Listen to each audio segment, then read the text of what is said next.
Hello, people. Welcome back to the Norski TV What's Going On podcast. Please hit that like button, subscribe, and share if you are new. We have a lot to talk about this week. We're obviously going to be going through the Prem weekend and the fallout from the Prem weekend.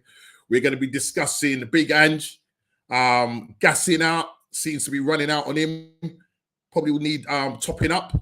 Also, Battle at the Bridge. Honours even, and our Villa Dark Horses to finish in the top four, and we'll finish off with the What's Going On prediction results, game week 12 prediction results, and plus we're going to ask Big D at the end to go through the What's Going On fantasy Premier League shout out, which is hopefully going to see some slight changes. But yeah, we're here to talk all things football. And again, please hit that like button, subscribe, and share if you are new. So I'm not going to weary you with my voice no more. I'm just going to bring in Mr. Big D and also Mr. Chili, who's going incognito today. Yeah. So we know how it is. We get it. You're just coming home from the cotton fields, and I hear that, bro.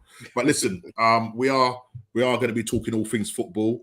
But before we proceed, let's go around the table, and first of all, let's go to Big D, see how one's doing. We had a brief chat in the back room, but yeah, let the people know how you doing, bro. Yeah, I'm doing okay now. As I said to you, man, I treat my back a little bit, and then your man just bullied me to go put my shirt on in pain. But hey, that's okay. Nah, it's all good, guys. Yeah. It's all good, yeah, man. But I've never seen a purple Man United shirt. Nah. That's Adidas, you know that ones, you know what I mean? Yeah, man, all good, man, all good. All good. A interesting result of the weekend for us, but that's Man United for you, man. You know what I mean? Never a day without something on Twitter or something going on. You know what I mean? Well, you are the informed team right now, so yeah. So they keep telling me, yeah. Which is a bit crazy, but it is what it is. You know what I mean? But yeah, we are gonna crack on. My internet is moving a little bit mad at the moment. Things seem to be sort of speeding up and slowing down. So forgive me if I seem to be speeding up or freezing on you guys. I don't know why that is, but hopefully we can get through this show tonight. So let me move on to Chili, Mr. Incognito. What are you saying, brother? Yeah, I'm all good apart from coming home and my house smells like a swimming pool. Why is that then? Oh, wow. The missus has been bleaching, innit? But it's like... Oh, wow, that's funny. I get that. I hear that, mate. You know, listen, be grateful, my friend. Be grateful. Hang on, there's someone at my door. That's why the dog's going mad. Let me go and sort it out. Yeah. But listen, okay. Whilst we're waiting for Chili to go and see who's at the door, we have got a lot to talk about this week. And as I just briefly said, Big D, you know, we're going to look at the Premier League weekend. But before we kind of proceed with that, just want to kind of go back to last week. I don't know, my thing's playing up. I don't know what's going on here. It's like my picture keeps going darker. My picture keeps going darker. Your thing keeps dropping now. What is that? It was doing that last week as well, so I don't know. Was it? Yeah, it was doing it last week. Yeah, just going dark or whatever, so I don't know. But my internet is kind of playing up a little bit, but yeah. Okay. But anyway, let's crack on. So D. So okay, now your screen's got a bit just went purple tint there for a moment. Did it? Yeah. I don't know what's going on today. That's all right, no problem. The gremlins are having a go at us tonight, so let's hope. I'm just wondering if the software needs show an update. Tonight. All right, let's do it. We'll have to sort it out after. I think it's the international break, D. You know the ones. but before we sort of proceed with regards to the Premier League weekend, just going back a couple of days before that, both our teams were in Champions League exploits. Arsenal playing at home to Seville. I would say a comfortable 2-0 win. We only need now a point to go through, win the group and qualify. And that will be a home game against Lens following the international break. Now, obviously, we lost against them in their ground. Didn't play too well, but in that game, we done really well in that game. I think if my memory serves me right, let's just go to the game. I think was Trossard involved in that game? Was he involved in that? And let's just go to Wednesday and see who the scorers were. So yeah, that's it. It was, so Trossard getting the first goal in the 29th minute, assist by Saka. And then in the 64th minute, Saka getting a goal and assist by Gabriel Martinelli. It's good to see both Martinelli and Saka, playing a lot better than they were a few games ago. I was getting a little bit worried. They looked really out of form, but in the last few games, they're starting to come into their own, taking on their fullbacks and taking on, the defenders, which is really good to see. And we'll just hopefully they'll get better. Still, the style of football still's not easy on the eye at the moment compared to last season, but we are still, as I say, getting the results and onwards and upwards. And hopefully we will qualify. And our last game will be away to PSV, where I don't think if we do win comfortably at home against Lens or get a draw and win the group, I don't think we'll be sending out our strongest side as such. But you still want to kind of keep the momentum going. You don't want to go out there and get a slapping or anything like that. So our second team is not the best, and we have got a lot of injuries as well. I know, Chile's team, obviously your team. I know Chile's not in Champions League. He would wish he was in Champions League, but he's not. So here we go. It is what it is. But yes. But yeah, so listen, so hopefully we'll get that result. Just need a point to go through to win the group and win the group and qualify. And hopefully that should be us done. But going over to your game, D, bit of a mad game, that game. You're sitting bottom of your group right now as it currently stands. Going away to FC Copenhagen, getting 2 goals. Oyland, I don't know if he's joint top goal scorer or if he is the top goal scorer in the Champions League. Getting a brace. Oh, it's definitely for us. He's had 5 in the Champions League for us. Yeah, but is that overall from all teams, or is that overall, or I know he's got the most goals in Champions League. I'm just saying, is that in general, all teams across the board? It might be, I think probably him and Harry Kane. Maybe him and Harry Kane are probably, But it's interesting, Norm, right? Because you don't want to on the one football app, and it gives you after the game, it gives you the ratings of the players, right? Mm. Obviously with Rashford, because he got sent off, he's got a 2.3, but he offered nothing. Once they offered nothing, he put him on the right, and he's putting him on the right to force him to cross the ball. Yeah. Because he doesn't like playing on the right, as we all know. He don't like playing in the middle, don't like playing on the right, only on the left. Yeah, he wants 350k a week. Bruno had a 3.9 in that game. But Bruno did a despicable... Sorry, D, is it out of 5 or 10? It's out of 10.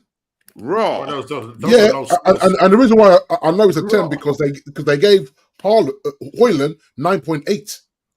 Right. And Bruno did a dirty thing, right? This kid has had pretty much 0 to none service all year, all season so far. Yeah. He's on the brace. And rather than Bruno give, how Saka will just give a penalty. Yeah. So Bruno took the penalty when the man's on a brace. Before he gives him his first club hat trick, Bruno takes the penalty from him.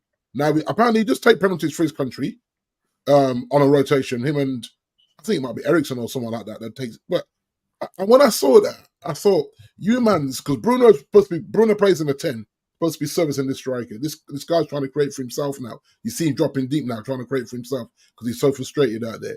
The man's on a brace, playing well, and Bruno takes a penalty from him. And I thought, nah, what am I watching here? You know what I mean? And to lose this game, forget about the Rashford thing. we're 2-0 up when Rashford gets sent off. Right? Yeah, is that a red card? Is that a red card, Dean? Is that a red card in your eyes? Not for me. He's trying to protect the ball. He doesn't even see that guy sliding in. It's not like he saw him and just stamped on his leg. It was kind of. I felt the referee again made it about themselves. VAR comes in when it wants to. Like I said last week, we're not getting anything from VAR, which feels a little suspicious. You know what I mean? No, I'm not gonna play the victim on this one. But time and time again, VAR is just like, oh, it's Man United. Nah, forget it. That's what it feels like. It's like, because even when the players are talking, no one's really being aggressive to the manager, to the referee, saying, like, go and look at that again. He's not even looking in that direction, never mind. Because there's no maliciousness in that. He's just literally put his body across the ball, so he spread his legs, and coming down, the guy slid in, and I thought, that's a soft red card. I'm sure that out of all the teams in the Premier League, you're bottom of teams that have benefited from VAR. We are. I'm sure I see that. There was a thing that someone posted, and I think we're a -6. Yeah, or something like that. 5. I think it was a -5. 5. Yeah. Well. I think. Has it gone up over? Since? Yeah, I think it's gone up since then. Yeah. Okay. Right. Okay. Fair enough. And so you look at it, Norm, and you say they just got to keep plodding on. But this is me. That was a must-win game. Yeah. We lost it. And people hate me for this. I'm playing the kids. I'm not going into Europa League. And then with the injuries we currently have, go away and play on them plastic pitches. Nah, chance, mate. I'd rather just be knocked out of it, concentrate on the league and a good FA Cup run.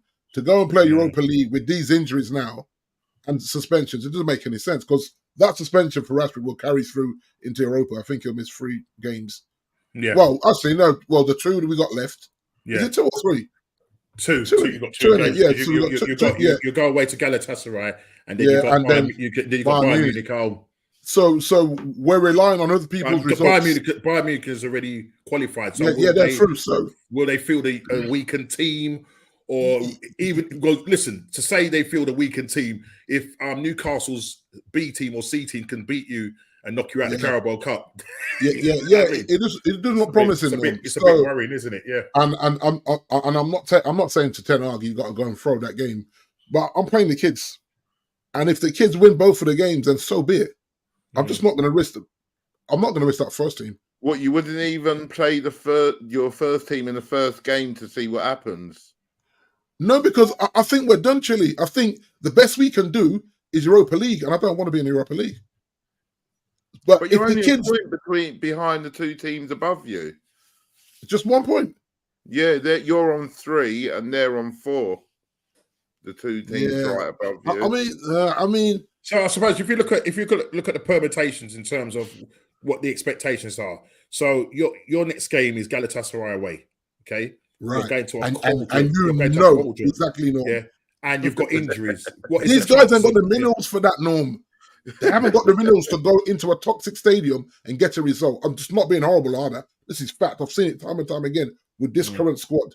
They go to Galatasaray and they start with the fire bombs and all that. And bombing the hotel where they're trying to sleep. They're already defeated before they get to the stadium, in my mind. And for me, Ten Hag has got to decide, because if we get injuries in those games, then man, because you see the turmoil now with the Jim Ratcliffe thing. So no one even knows if there's going to be even any money to and then you've got in January.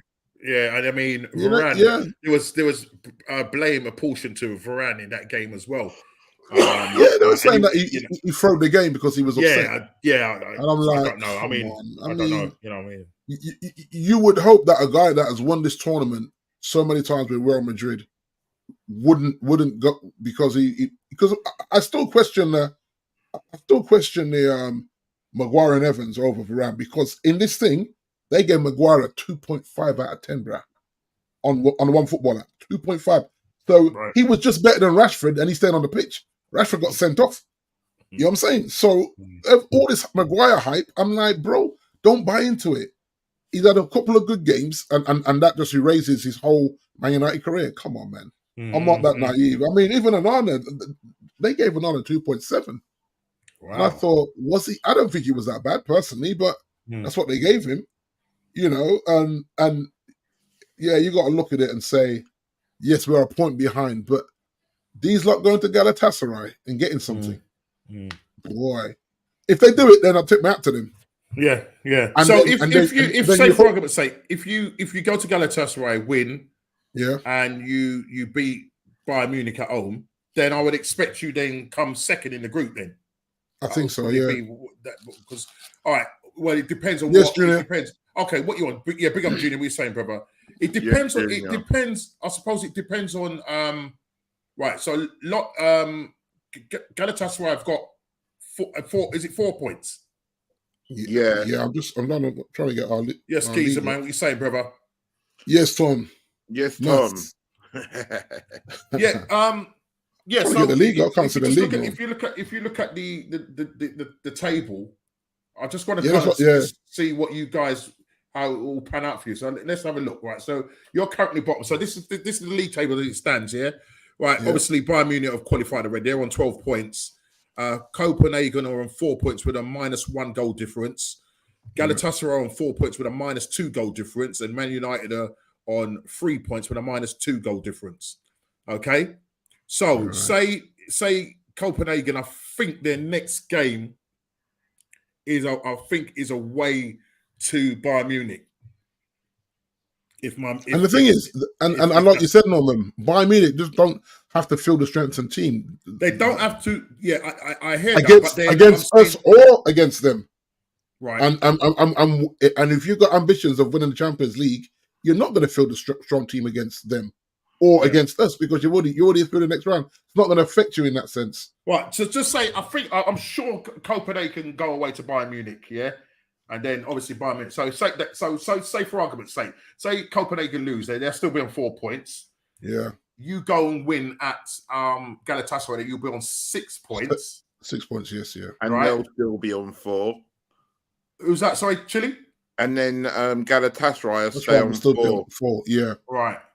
So obviously you could potentially United would have to get something against Munich and hope that Copenhagen can Galatasaray draw. Right. Okay. Yeah. So any team basically could finish second, judged by this. But as I said, it's got Man United have got to get a result, especially away to Galatasaray, which is going to be difficult to say the least. But as you say, you'd rather just chuck in the kids, sacrifice and sacrifice that. Yeah, I just don't. I'm just thinking. I wouldn't. I know what you're saying, D. But I would play my proper team that first game. The first game, you win. Yeah, and the only reason why I say it is that the moment we have one decision go against us, we just chuck it. We just chuck it in here. Yeah, I've never seen a team do that where you're like, yo, come on, guys. You have to remember, it's not like they lost a centre back. They lost a wide attacking player. You still got your back four intact. You still got your whole midfield intact. So why can't you drop one into? Why can't you go to a back five and defend that 2-goal lead? Nah, within minutes they get a goal back. Before half time, it's 2-2. I said, nah, these guys are giving up after losing one player. You've seen teams dig in with a player down and get a result. Not us lot. Because even when we go 3-2 up, when Bruno steals the penalty from Højlund, I think, right, okay, didn't see that coming. Right, lock it down now. Nope, we go and concede again. What? We lose. You're like, because the last game, I'm in the car driving to work, the last goal, and I'm saying, nah, man. I just like blew the horn on my car. I was like, what was that, guys? Because you've got to be able to just say, okay, it's 3-3. Just get a draw there because he was 2-0 up before Rashford got sent off. And I just think, we ain't got the minerals, man. And he can't instill that in them. Clearly, he can't instill that into them to say, guys, it's not over, because he's gone. And the soft of it was, what I mean? Once the card is shown, very rarely it gets overturned in these high-profile games. So Rashford's gone. So straight away, get your head right. You make a decision to put in another. So that's when you should have put Varane on. Gone to a back five with Varane. Yeah. But now, not this. If you had to pick one of your players to get a red card, you'd pick a winger, wouldn't you? Exactly. Because as much as now the team's unbalanced, but your back four and your midfield are still intact. Yeah. And you just ask your wing backs to do a bit more, and you drop another defender in, and your wing backs push up and try and encourage a little bit of attacking. Not much, because you already 2-0 up. It's not like it was 0-0 when that happened. That's right. That's what I don't get about these guys. You were 2-0 up and you bottled it. You bottled it for me. So was it? Would you say it was the players that bottled it, or the manager got in terms of his tactics? A bit of both. Yeah, a bit of both. I think you should have gone to a back five. That way, your wing backs can push up, and then you just stay solid in the middle, man. Don't give away the ball in the midfield, and defend for your lives. Because everyone knew that when we got on the plane to go there, it was a must-win game. It wasn't a get a draw; it's a must-win game. And I think we started.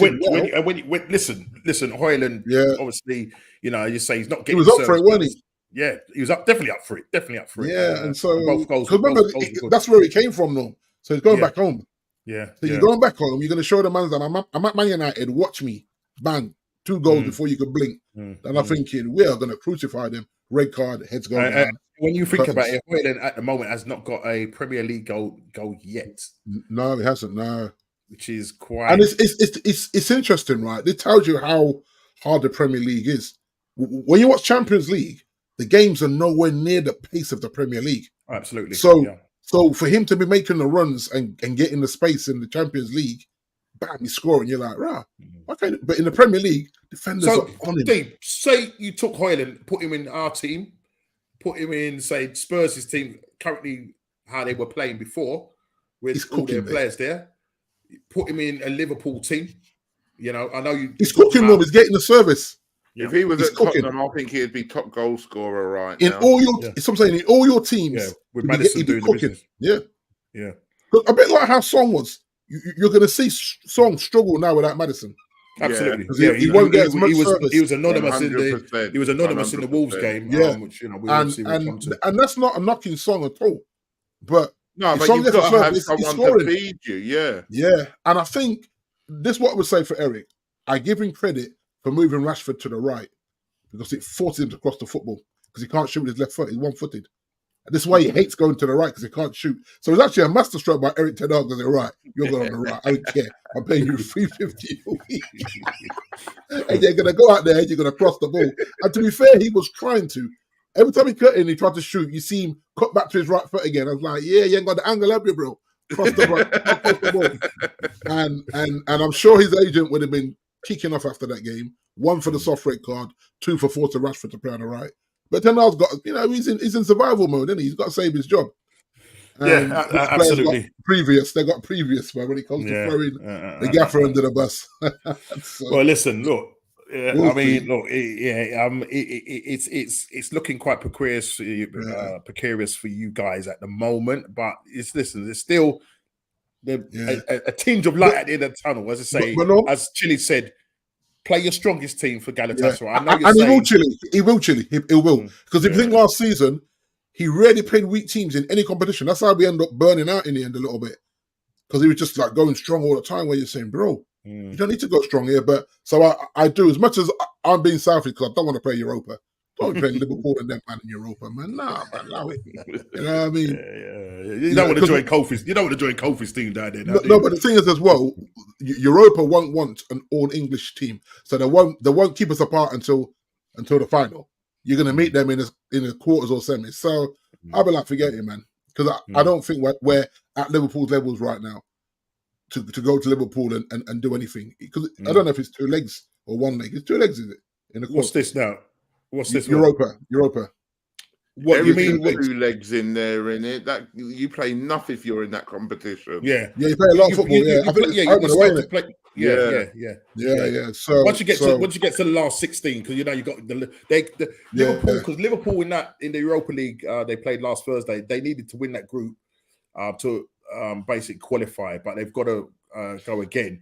But what they're trying to avoid not having to play in the last 32. They will jump that, miss that, and go straight to the last 16. Yeah. So once they go to the last 16, all the teams that come out the Champions League into that's right, drop in. You're trying to avoid that, right? Exactly. Yeah. But in the last 16, they do play 2 games That's right. Yeah. Play each other twice, should I say? Then, I mean, if you look at it, I don't think we have the squad to try and compete and do all that. Because one, he hasn't spent well, and he won't admit that he hasn't spent well. And our injuries are horrendous. They're saying it's the training. That's what's being leaked. But there's a lot. I mean, there's an awful. He's working them hard, D. Yeah, but there's no point if everyone's pulling hamstrings and stuff. You know what I'm saying? Yeah. He's like, he's just going to back off, man, and just say, right. Johnny Evans is out now. I think Oyland's picked up an injury. Christian Eriksen. So things like 11 players, Yeah, it's crazy. I was looking at the injury list. It is a bit mad. It is a bit mad. I mean, teams right across the Premier League. Our team as well. We've got a lot out. Obviously, Spurs now, and it's how the teams cope with these injuries. Do you know what I mean? A lot of them are medium term to long term. Do you know what I mean? I think obviously with our Urin Timber, he's out until then. Probably any sighting of him will probably around to be March, April, probably. That's a huge loss for you guys. Yeah, absolutely. Because I think he started well. He started very well. But it's just throwing everything up in the air, and it's not looking as good for us. And with Thomas Partey, picking up injury as well. Yeah, and you knew that was going to come, though, didn't you? Of course we know. He's had to have a procedure. There's talk about him. There's rumours about him putting in a transfer request to Juve. That's what I heard. I was talking to a mate of mine today, and he was saying there's a possibility. So I will just have to watch this space. But if we where are they getting the money from, though? I don't know. I mean, look, the FFP is not helping us. Do you know what I mean? I think that's probably why we didn't end up buying Raya and taking him on loan. And we will. I want to touch on a subject just quickly concerning Raya. And that's a certain Aaron Ramsdale's dad. I don't know if anybody has seen the news on Sky News. When I say it could potentially kick off, I mean it doesn't help when you get your father coming out and talking on behalf of you and asking questions as to why they're not playing. And this is not actually part of the show, but I thought I would touch on it a little bit this evening and just to get your thoughts, guys, in terms of the situation. Now, let me just kind of just sort of lay the foundation in terms of how we've got to this situation. Now, obviously, a few seasons back now, going back 3 years now, Arteta was chasing Raya from Brentford, couldn't get the player. Even when we had what's his name, Leno, there was talk about getting him because we needed. He wanted a ball, playing keeper. What's this guy Kofi was saying, brother? I don't know why we have to go get City lunchtime kick off. Listen, Kofi, that's going to be an interesting. Klopp was complaining about this, no? Yeah. I'm sure Liverpool got. If my memory serves me right, I don't know who brought it up, but I'm sure Liverpool get the most. Yeah, remember I said games. Yeah. They get the most 12:30 kickoffs. 12:30 kickoffs. After the international break. Which I really don't know. I don't really know and don't understand. Man. That is going to be a massive game there. Do you know what I mean? And can have some permutations. But just going back to the Raya and Ramsdale situation. So Arteta's always been chasing Raya. Obviously, last 2 seasons ago, we ended up getting and Ramsdale from Sheffield United, paying 30 odd million for him. And like you're thinking when he first came to the club, everybody, this guy had been relegated with Bournemouth, he's been relegated with Sheffield United. You're thinking, what are we doing spending this kind of money on this keeper? Now, listen, he proved a lot of people wrong because he came in, he was a character. He was always goading the away fans and pulled off some brilliant saves. I don't know if you remember that save he pulled off when we played Leicester at their ground, and he pulled off this unbelievable save. I don't know how he got it, double save. The ball was going in the top corner, how he got to it and then got back down to block the second shot coming in. Yeah, so I was thinking, hey, we might have a player here. So you're thinking, right, he's taken over from Leno because Leno played the first 2 or 3 games when Ramsdale came in, yeah? And then, there was that question of who's going to be the number 1. So Leno was like, well, I'm sticking because there was that thing of Leno being number 1 over Martinez, who ended up going to Aston Villa. And obviously he was the cup winner, FA Cup winner during the pandemic. So with that said, Martinez goes off to Villa. We keep Leno. And, we then have to go and get another keeper in. Where Aaron Ramsdale comes in, and we're thinking, what's going on there? And it was a case of we're trying to find a ball-playing keeper.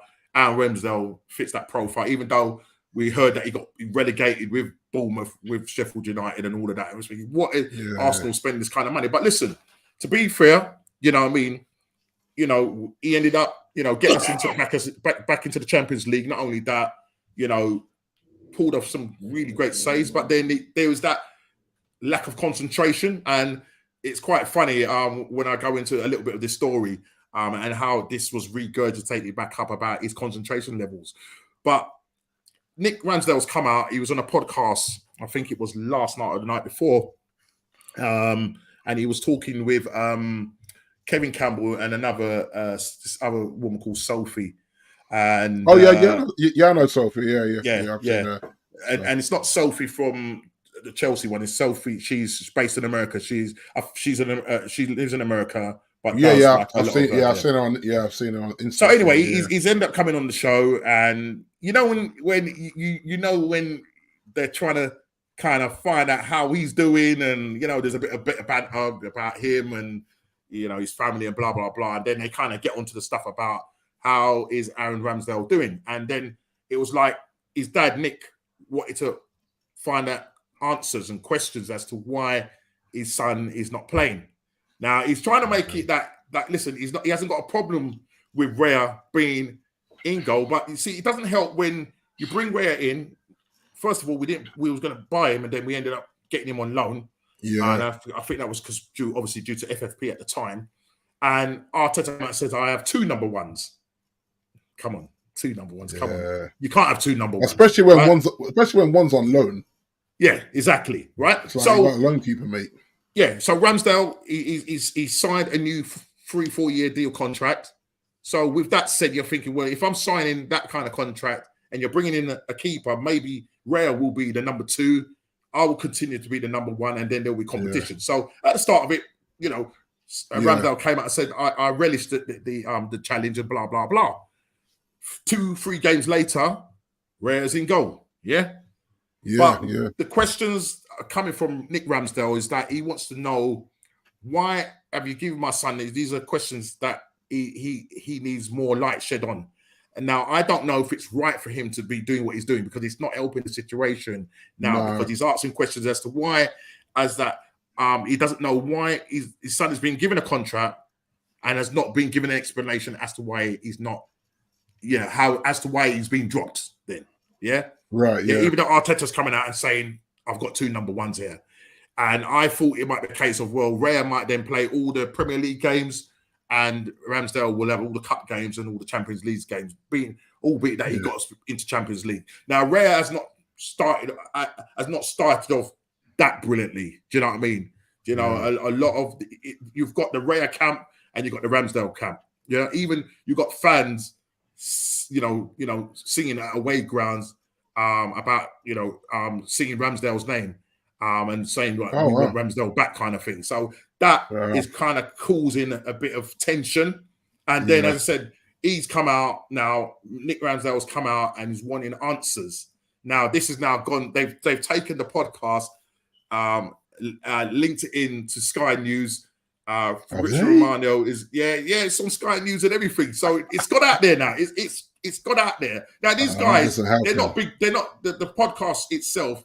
They don't get massive views compared to other big channels. Yeah, but Sky News have got hold of it. Fabrizio Romano have got it, retweeted it, and the question is being put out there. And last thing he kind of sort of said, and he was kind of probing Kevin Campbell, saying, well, when like for instance, you were saying that when you was dropped, what was you told to do? Was you told that where you need to improve? And Kevin Campbell said, no, I had to go and get DVDs or videos and look and see where I needed to improve. I look at the player, look at Alan Smith, I look at Ian Wright, I think, wow, I need to get better than these guys and where I need to improve. So it was like Nick was probing and asking questions. I think to kind of sort of say, I've got a point here as to why I feel that my son is being dropped, but he's not being told why he's being dropped. And then the last thing you kind of said, just to round it up, I mean, if you can go and just type in Nick Ramsdale podcast. It's not a rant, but it's it's a mini rant. You know what I mean?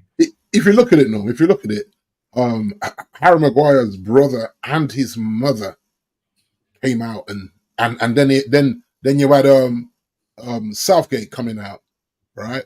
And it's like, this conversation's had, and even if Harry says like don't say anything, he knows they are going to say something. That's why he's told them, and I think Ramsdale probably put his own man up to saying that, just to go out there and just to poke the bear, and like you say, I don't think it helps in the long run. For Harry, it worked out because we got the injuries to Varane, and so he's almost forced. Because remember, even when initially he was playing Lindelof and Evans. Sorry, and then I think I came on and said he's got to be playing Harry here. You can't be playing Harry 2K a week, England international, and he's not getting a look in. You got to play him. You got to make him earn his money. And then lucky you heard me, and he started to blame. And the week after the show, Norm, the next Saturday he started Harry. I went, unbelievable. He started it, and he's kept his place ever since. So he watches Nomsky TV. Norm, so big up yourself, man. Then I watches, man. He watches, you know what I mean, because he's in a Big D getting too much pressure. So he has to watch to see what Big D's chatting about. But still, I don't think that helps him here, Norm. Absolutely not. Absolutely not. I think that when you got Raya, I was proper peed off because I wanted him, and then we went and got Vicario. And when you got him, I thought that Raya was a better goalkeeper. I think Ramsdale's a blinding goalkeeper, but I thought Raya was a better one. Better one, yeah. But since he's been at Arsenal, I sure as hell wouldn't swap Vicario for him. And I think Ramsdale's better than him at the moment. Yeah. But the problem is if you look at the stats, there are stats out comparing Ramsdale and Raya. To him. And Raya have got the slightly better stats. Better stats. He's been at Arsenal. He's come out slightly better. Yeah. In terms of is that since he's been at Arsenal? Or? Yeah, just talking about being at Arsenal. Yeah. That's what they've done. They've compared. So that doesn't help either, Norm, does it? No, it doesn't. But that doesn't help him either. But this is what the press wants. This is what the press wants. Now we have the situation now. We have the situation now because look, we don't know what's going to happen in January. You've got the Euros coming up. He's going to want to try and see if he can claim that number one spot from Pickford. But at the same time, as I said, Ramsdale's dad has come out and said now that, Ramsdale has lost his smile and, just playing on the emotional strings and all of that. And so what happens is that you get one side of the fans sort of say, oh, yeah, that's not right. You know what I mean? Look what they, they're just coming. But listen, football is a ruthless industry. It is. Yeah, it is. For me, in every position, there shouldn't be sentiment values. Yeah, there shouldn't be no sentiments because that's not going to get you to the. I don't still think that we've got a top class keeper, or we need somebody at the other end who can bang 20 plus goals to get us to the next level. Until that is sorted out, so neither Ramsdale nor Raya, I don't feel, and I think Jamie Carragher came out and said the same thing, that he doesn't feel that neither Jamie Carragher, Aaron Ramsdale or Raya will take Arsenal to the next level. Yeah, absolutely won't take us to that next level. So Norm, if you put them to a side, what goalkeeper would you want to come in? If you put them to a side, well, it's hard, isn't it? It's hard. That's what I'm trying to say. Listen, I mean, there's not a lot of goalkeepers out there right now that we, go on. Because you think in the summer, right? Not the summer, the summer before, I wanted Nick Pope. Yeah. And everyone was laughing at me. I was like, nah, I rate Nick Pope. And Nick Pope's had to deal with a lot of injuries in front of him. Yeah. And he's still an amazing goalkeeper. But I don't know, I think there was all this, the sentiment with David De Gea. But I saw David De Gea on the decline 2 seasons ago, maybe even 3 seasons ago. There was more and more mistakes. And when Nick Pope got relegated, he got relegated with Burnley, right? It's Burnley. Yeah. I said, go get Nick Pope. And I'm saying it when we're doing this stuff in the summer. And I was like, there's not one point where we were even linked with this brother. And I just think, And I think now, if Nick Pope would come to United, he probably gets that England #1 shirt already. Just because of the club he's at. It's always done on that club status. And I feel if we're going after him, he come to United and just settled in, I think he would have usurped. The way Man United fans have been, raging about Onana before he come to Man United, because everyone said that once you get Onana in this team, you're going to be playing that, they're not playing the right football for Onana. They're not playing, right. And you remember, Bobby, who's the better keeper? Who's the better keeper out of Onana and Pope? Pope. Okay. Yeah. Did you say Pope? Yeah. I think he's the better keeper at the moment. Yeah. And I think that you're not playing the right style of football. That's what I'm saying. Yeah. And this is what I would say. And Pep said it. He said, "There's no point getting Onana with the players that United have got." I know he was having a dig, but he was right. Yeah, absolutely. He said these players don't keep the ball, so no point having a goalkeeper like that. That's good with his feet. Because when it gets into you, you lose it straight away and put him straight back under pressure. How much times we leave the ball in midfield and the man's got the ball again? You're like, he just keep the ball up. Within seconds, he's there making a save. Be like, bro, keep the ball in midfield. And Pep, I know Pep's like, he likes to poke the bear, but he's right on this one. We don't have the players for a goalkeeper like. But if you're looking at goalkeepers, then obviously we know that their attributes is to stop balls from going into the back of the net. Yeah.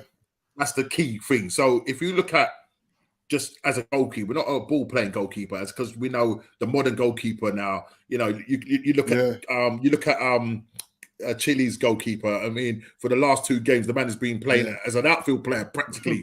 Because you know what I mean. You're losing players, but at the same time, he's got defenders in front of him that are not good enough, and he's thinking, "Jeez, I need to go and clean up here." Do you know what I'm going to say? Exactly. Yeah. And this was, and so if you're looking at shot stopping, I think Pope is a better shot stopper than Onana, but Onana's better with his feet. But if you don't have the players, because I've seen Pope with his feet, and he's not that. He's not that brilliant. No. Yeah. He's probably on par with David De Gea, so would be kind of going backward, but. You got to look at the coaching as well, because there was a point where the guy was trying. He was trying to do a bit more, and he wasn't awful, but you could tell he was uncomfortable. And so he's just saying. But then that's how I see it. If you're doing mad saves every game, that tells you that your defensive midfielders and your back four are trash, because all you're doing is Hollywood saves.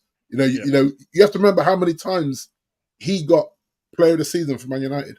I think it was 3 seasons on the trot. The goalkeeper got Player of the Season. Tells you everything you need to know about the football we were playing, where we was giving the ball away. And I think Onana never expected to be under this pressure coming to Man United. He expected to be able to ping balls, play out from the back, push up to not halfway line, but very close to the halfway line, and squeeze teams. That's what he did. That's what he did against City. Everyone's like, "This brother's a bad man." And Pep was saying, when I saw it, I was thinking, bro, yeah. Pep said that. He said, "Don't press him. He's not going to get fazed by it." That's why he told Man United players in the cup final, "Don't press this guy." Yeah. And so when he comes out and says, "Yeah, great goalkeeper, but not with them players," and you know he's jabbing the bear, but he's right. Unfortunately, I hate when Pep's right. You know what I mean? I remember he was in an interview in the week, and they're on about the gulf between United and City now. He said, "What gulf?" He said, Facundo Pelestri says different. That's what he said to the reporter. He actually quotes the United player. He said that Facundo Pelestri says different, because Pelestri was saying, "Oh, Manchester's still red and rare, right?" And so Pep that's what Pep answered the question. He said, "No, Pelestri said that it's them, it's not us." I'm talking about Man City, and he was just being facetious, trying to wind him up. Cool, absolutely cool. But he actually said the United player. He actually said, "Yeah, Pelestri said." He goes, "Go and look at Pelestri's tweet. He'll tell you who's the best in Manchester." And I just think that's embarrassing, man. And even and this is another thing about these young kids that need to be reined in. This wouldn't happen under Ferguson. You see when Bruno scored the penalty last week, Garnacho is stretching the fans, and then when we lose 4-3, he's on the floor bawling his eyes out. Get out of here, man! Oh my gosh! You didn't even take the penalty. Bruno did. Yeah. Why are you stretching the fans? Yeah. And I'm thinking, you're away from home. You're not contributing to the game. and next player scores, not you. You shush the fans, and then we lose 4-3. Then you got your head and your knees balling on the pitch. Nah, brother, get out of here. I'm benching him for that. That's the kind of coach I am. I'm benching him for that foolishness. Yeah, you're sitting the next one out, mate. Absolutely crazy. Crazy. But look. So really, I just thought I'd just bring it up because it's not gonna help. I'm gonna see how it all falls out and pans out. In the next couple of weeks. You know what I mean? Whether the press will still push hard on it, or Arteta will kind of get him in and have a chat with him, tell him father to just keep him more quiet. Yeah, just pipe down, mate. Down. I'm sure he's been compensated very nicely, no? Well, Kevin Campbell said, listen, he said, what Ramsdale needs to do is get his head down and keep working on because he will get his chance. You know what I mean? Exactly. But it's almost like his dad was still saying, well, yeah, I know that. And I know Raya's a good... But listen, why is it every time? And this is why Sky Sports is playing up to all of this and stoking the fire. Because every time Raya makes a save, whether it's a bad save or he lets a goal in, what happens? The camera pans to Ramsdale. Yeah, every time. Every time. Yeah. You know what I mean? It's why. What you're just trying to just create a situation. When I see him make I can't remember what game it was, he made a great save and Ramsdale was proper applauding him. Yeah, but because he knows the camera's on him though. Yeah, true that.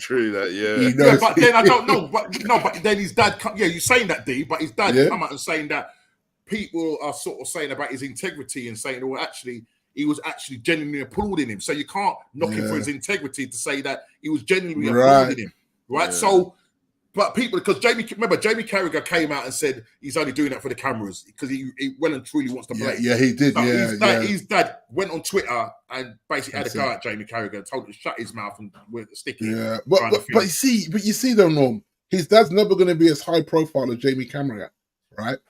So again, you bring attention to your son rather than you say to your son, you got to knuckle down in training. Whenever you get your chance, be so good that he cannot bring this guy back in. So you have to just fight it with your skill. You know what I mean? You fight it with your skill set. You don't make the mistakes under pressure. And then if he drops you, then now your dad can talk now. He said, oh no, he's had 3 clean sheets here. And suddenly Ray is back and he gets dropped. Make it make sense. And that's what I would tweet as a father then. Make it make sense. After the international break, Raya won't be back, will he? He won't be able to play against. Yeah, he won't be able to play. Big up, Statty. What are you saying, brother?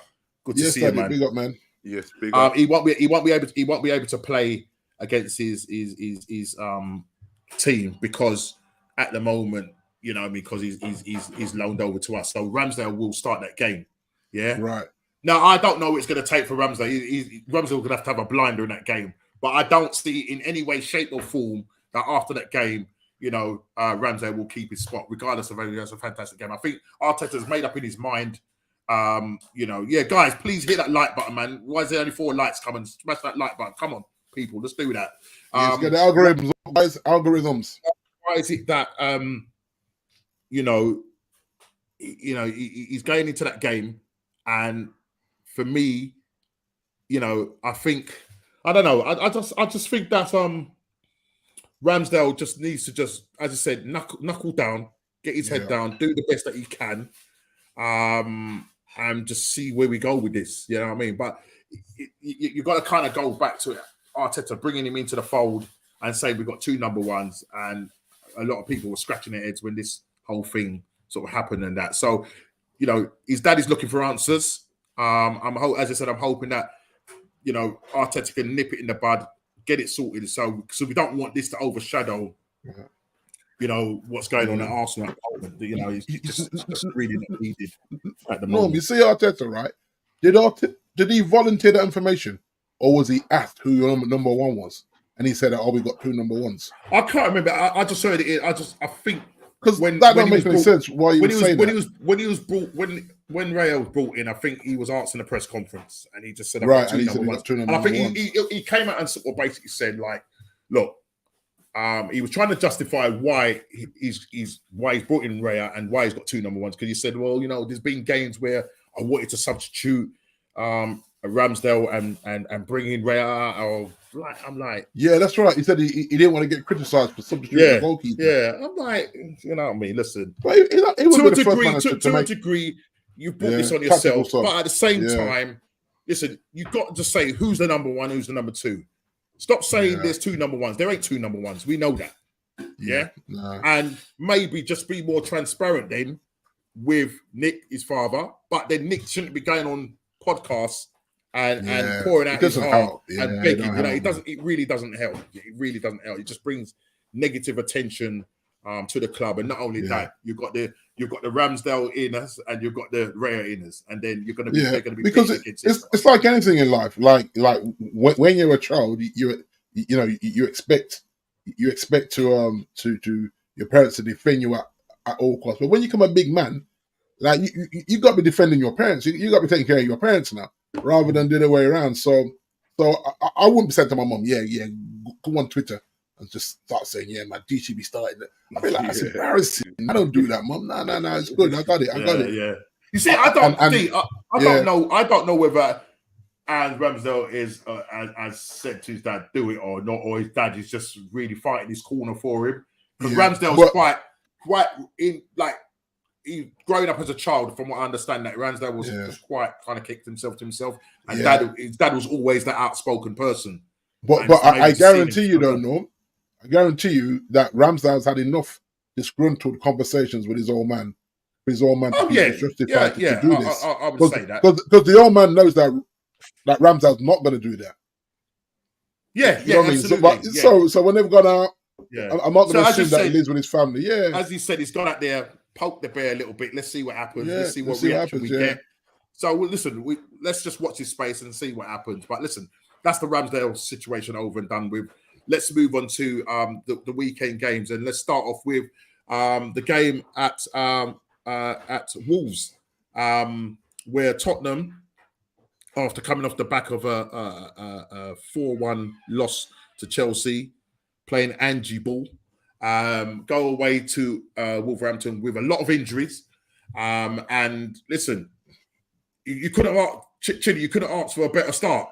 Brennan Johnson scoring in the first 3 minutes, an assist from Pedro Porro, and you're thinking, right, this is it. These guys are a team that can fight adversity, even with the players they've got. And you know, people were saying you going to Molineux might be an issue in terms of the players that you haven't got.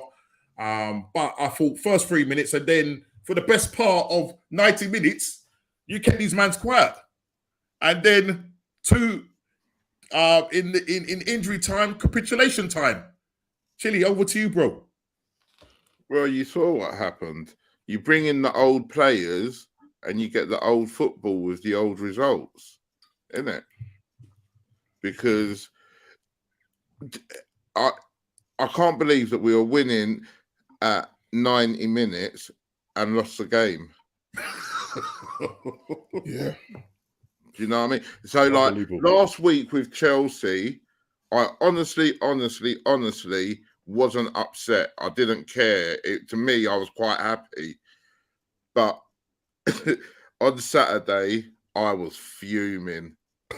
Absolutely fuming. Well, as much as expressions. The thing is, it goes back to the chairman and the players that he's buying. So we bought in one defender. Everybody knew we needed another one. We needed a backup. And look, all right, Romero's his own fault, but we've lost both in fact, and Adogi. So we've lost 3 of our starting defence. Yep. Along with Maddison. Yep. It's crazy. We've got nobody on the left. Sessegnon's injured. Perisic is injured. Who's the other one? Solomon's injured. Yep. Yeah. And then Adogi gets suspended. And then suspensions. Obviously, you've got Romero out with a 3-game suspension. He's got 2 more to go. But then you've also ended up with what's his name? Basuma getting another yellow card. So he's going to miss the game. This game. Yeah, against Aston Villa at home. That's going to be a tough game, mate, because you've got all those players out, and you're up against a very got informed no back. You can't have a football team without a defence. You can have the best striker in the world. Well, we did, and you're going to lose games if you've got no defence. Yeah, it's the most important position, that set of players, those back four. Because if you haven't got a back four, it doesn't matter what's going on in the middle or up top, because you're going to lose the game. You've got to have a strong foundation, man. And Eric. So how do you see? Because obviously your next few games are, I think after you play, I think we're going to lose to Villa and we're going to get battered by City. That's what I think. Why, sir? Wait. I mean, from a team, because you're playing Eric Dyer at the back now, aren't you? Eric Dyer and Eric Dyer. Can you believe that? Do you know what I mean? A player that you want, and I know, Chile, a player that you wanted rid of from time. Yeah. I literally said that he's the worst player in the Premiership. I can't think of a player that's worse than him. So are you putting this down to the fact that, right? Oh, yeah, which I suppose does make sense. The fact that you didn't spend enough in terms of your depth. Even though, listen, I think maybe you're not your manager, but Daniel Levy was probably looking at it and saying, well, listen, we're not in the Champions League. We're only playing one competition a week, so we don't probably need such a big squad, or in terms of. No, I'm not saying get more players, because you get a defender and get rid of Eric Dyer, so you still got the same amount. What about that defender you got from? There was a defender, I can't remember what his name is. A young defender you got. The young guy, Phillips. Yeah, Phillips. What's happening with him then? Why I want to see him get put in front of Dyer, to be honest. But we had at the weekend, we had Dyer and Davis. Do you know what I mean? Yeah, it's not good enough, is it? It's not good enough. And I mean, look. And the thing is, like in your intro, you tried this, my manager, about is Ange Ball falling apart or whatever. Well, let me give it to you correctly. Yeah, he said Ange Ball running out of gas. This is it. Oh, Big Ange gassing seems to be. When I say Big Ange gassing seems to be running out, we'll need me to top it up. That's what I said. Right. Let me ask you this. Yeah, if you were to lose Saka, Saliba, Gabriel, and Ben White. And, which Gab are you talking about? Oh, yeah, you talk about in terms of Gabriel Mangalese. Yeah. If you were to lose them players there all at the same time, you'd lose football matches. Probably, yeah. I would say. I mean, listen, we've got a lot of injuries, and we're doing well to still be where we are. Because you're a bit similar to us. You've got a very good 11. 11, 12, 13, but after that, it's nothing special. No, you know what I mean? No. But to be fair to Arsenal, they do have Timber to come back in. I don't know how long is that for now. What till January or something like that? It's the new year, Michael. Yeah. So do you know what I mean? And then, as I said, so he's gonna come late then, isn't he? Thomas Partey, he's just had a procedure, so he's everyone gets injuries, but we've just got a load of injuries and a load of suspensions all at the same time. That was your worst nightmare for that.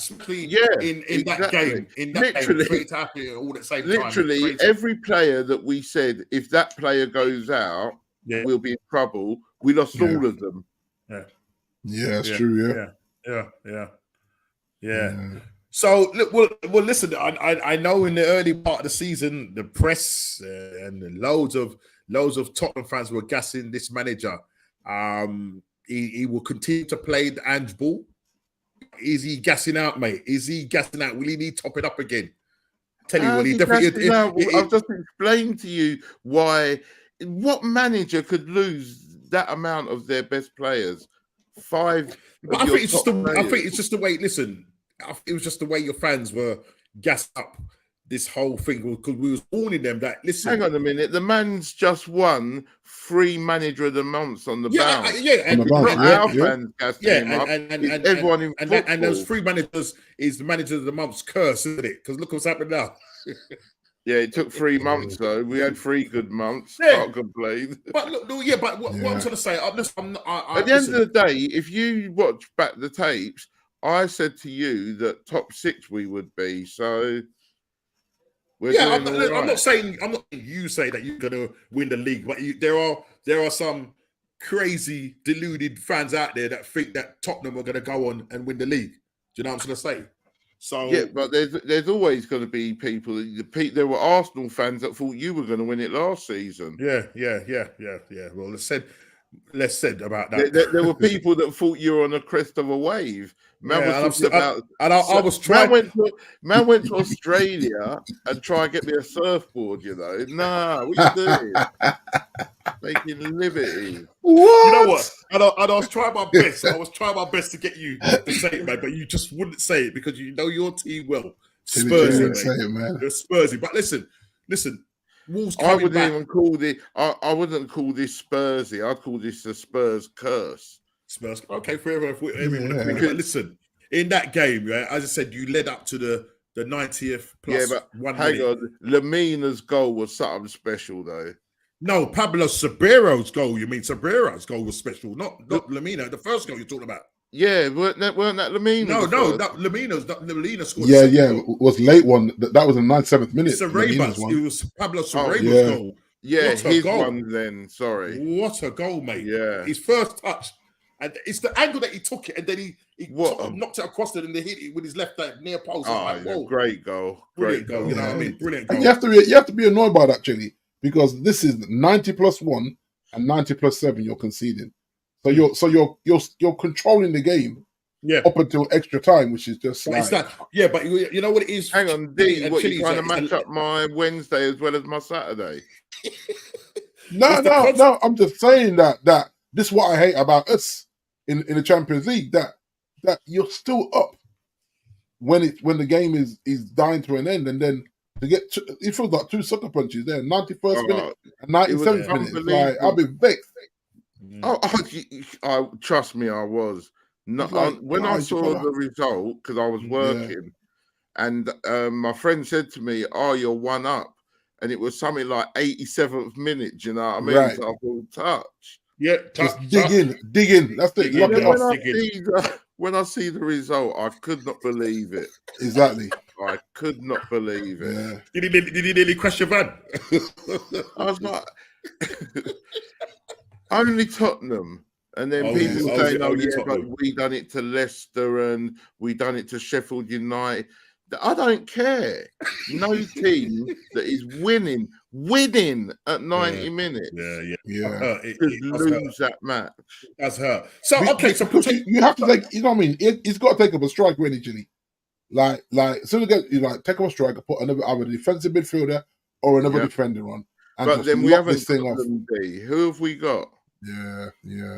Just for straight Wolves. You know what I mean? And that's what I'm saying. In the summer when we got Van der Ven, we could have got Capsoba also or Tosin. And we didn't get either of them. Yeah. I think we're going to try and get Tosin on a free. Who you trying to get, sorry? Tosin. What's his name? Who you linked? Is that some of the players that you linked with in January? Yeah. I did see something like that. I did read something about it. Yeah, Levy got to give him some money in January, for real. You got to give him some money in January. Yeah, because even with us, I've seen us being linked with a centre back as well, Norms. Because I reckon that Varane wants out. Whether he's going to buy his contract out or not, because I'm sure he signed a 3-year contract, but I reckon he wants out in January, which is interesting. But that tells you that he fell out with him. You're playing a 35-year-old over him. Exactly. Yeah, that's crazy. That's crazy. We're linked with that Neves guy who's playing currently in the Saudi league. He's on loan at the moment. Yeah, from Thingy. So his loan spell, I think Newcastle are looking at it, but Arsenal are hoping to go in and hijack the deal. You know, I think he's about 25, 26. He's not the quickest, but he will probably play that kind of Granit Xhaka role. Do you know what I mean? Because I think, we haven't got the legs that we have in midfield. When you've got the likes of Partey out, who, as again, we don't know whether he's gonna end up staying in the club or what, but he's gonna be out till the new year. Then he's off to African Cup of Nations if he's fit in that. So there's a lot in terms of we're gonna be losing. So for me, we're looking at Douglas Luiz from Aston Villa. He's another player who's I thought you were the guy from Wolves. Neto. Yeah. Yeah, but he's a winger. Talking about a central midfielder. But I thought that's who you were linked with him. No, we was linked with Neto, but obviously he's picked up the hamstring. But that would be cover for Saka. Do you know what I mean? But I'm talking about getting essentials like a number 8 at the moment. The way Arteta's moving, that might be a replacement for Saka. Nah. Doubt that very much. I doubt that very much. I've just what we need in every position is strength and depth, and I think losing Granit Xhaka, definitely need cover for Saka because he run him into the ground. Yeah, 100%. But not only that, in terms of our midfield, listen, Jorginho. Look, the last couple of games he's played well, but he's the person that just has the legs. And Kai Havertz, what's the point of having Kai Havertz in the team? What does he really do for the team? Nothing. So I want somebody who's going to be in there that's going to put themselves about, and Neves is a possibility. But Douglas Luiz is going to probably cost more than Neves. Is Smith Rowe going to bounce? Well, that's another thing because if we're looking at and Tony, there could be some deals, where we do a swap plus cash. I probably hopefully try and see if we can do a plus cash. I don't think they're going to get 100 mil. That's what they've got. For who? And for Ivan Toney, that's what Brentford want, but that ain't going to happen unless Chelsea start going stupid. If Chelsea, if all three of you go in for him, then it depends on what Jim. It depends on what Jim Ratcliffe says, isn't it? If he's decided that he's going to spend some money in January, we'll have to just. But if you look at that though, this what Brighton will say. Look what Caicedo went for. You know what I mean? Yeah, I know that, but I think that's he's not a 100 mil player. He's not a 100 mil player. No, but this what Brentford will say. Look what Caicedo went for. This man's giving you guaranteed 20 goals a season. Yeah, and so you know what I mean. But what they won't want, Norm, they won't want him to go for free in the summer. I don't know. No. Is his contract up in the summer? I'm not even sure. I don't think. If that is the case, they won't want him to go for free. If he was, he's definitely got. I think he's probably got about maybe 2 years. I don't think he's got a year left. I think he's got about 2 years and that. So I for me, I'd love him to come to Arsenal, but listen, it all depends on him, and it depends on the price as well, and whether Arsenal can get through this FFP situation. That's what's going to really be our challenge going into the January window. If we can find some creative way of getting him, then what I mean. There was talk about Arsenal selling 4 players to fund that deal. I'm looking at the 4 players that we're going to get rid of. Who? Smith Rowe, Nketiah. That's not really featuring in the team. Do you know what I mean? So but he's playing Nketiah, Norm, isn't he? Is he not playing him? He's been playing Nketiah though. Yeah, but he's not good enough. I mean, he's not good enough. So regardless whether he's playing him or not, he's not Premier League quality. Do you know what I mean? I want somebody that can come in. He signed a contract last season, wasn't it? Who? Nketiah. Was it last season? I'm sure it was. He got 100 grand, didn't it? Yeah. Yeah, you might be right. It might have been last season, but still not good enough for me. Not good enough. Yeah, sticking point in it. But what you might have, Norm, is what we have. He can't get rid of players because of their wages. Absolutely. And we can't get rid of players because they're rubbish. well, why does that as well for us? You know what I mean? Because I always say this, right? In every position, you got to look at the teams that are pushing Man City, and you can say, do my players get a starting role in that team, whether it be Arsenal, whether it be Liverpool or City? And so if I say my team is competing, that means I could swap a player that will get straight into your team, Norm, into Liverpool or into Man City. And if that's not the case, then the players that we have are not good enough to compete with you guys. Exactly. Simple. I mean, the math, people overthink football, but if they can't get into those teams, then they're not good enough for my team. Yeah. And that's why you say, oh yeah, we'll take him from Chelsea. Why? Does he get into Man City or Liverpool? No, we don't. Yeah, but I mean, in terms of the Brentford situation, because that's probably where Nketiah's level is. Brentford. Yeah, he probably do well. You know what I mean? So if we could strike a bargain where, I mean, we say, right, okay, player plus cash. You know what I mean? Nketiah will get starts there. He will get starts at Brentford. Can Arsenal force him to go? How does that work? How? I don't know. Because he's in the contract. How can he fall? Well, look, you're not in our plans. Yeah. This opportunity has come up. They're going to pay the way you want to say that, Norms, because we tried to force the deal with West Ham for Harry. He dug his heels in.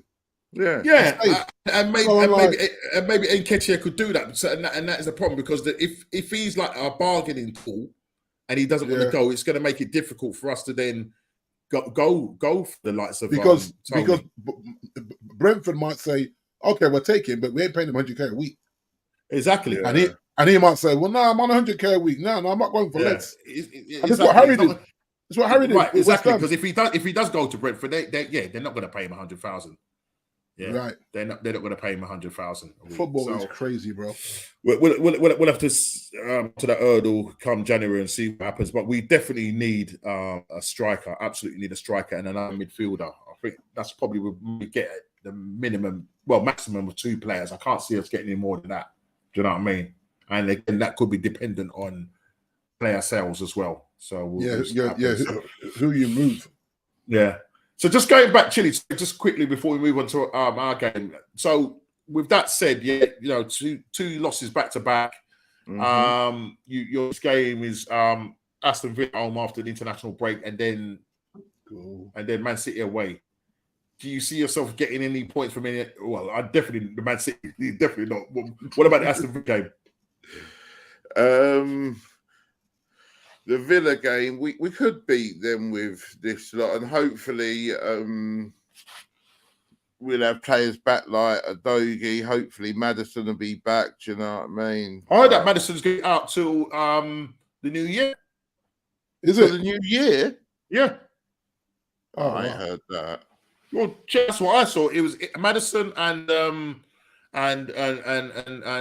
what's the guy, the defender? Yeah, Van de Ven. Yeah. Because when he got pulled out, if they're both out till New Year, then our season's already done. Yeah, because when he got called up, Maddison got called up to the and then England, and then he got sent back home, and then it came out that his ankle injury is worse than what they thought. Yeah, that's the calling up injured players, Norm. So what kind of nonsense is that? They said he could be out till the end of December, beginning of January. Wow. And obviously the busiest period is Christmas period where Christmas period, yeah. Thick and thin games coming at you. 7 games in December, I think. It's going to be mad. You know what I mean? Listen. Okay. Go on. No, this is what I was going to say to you about Partey. If Partey ain't fit for me, right, in that December sickness, he's not going to African Cup of Nations. You can't get fit to go to African Cup of Nations. I would hope not. Do you know? Because if he's just had a procedure, right. If he's just had a procedure, big up as if he's just if he's just had a procedure, then they're saying that he's going to be out to January, and that's when the African Cup of Nations. I'm like, you're not going, bro. You're not going. Yeah, I think there comes a point where you're taking the P, so you're going to get fit. It's like players getting fit to go to the World Cup.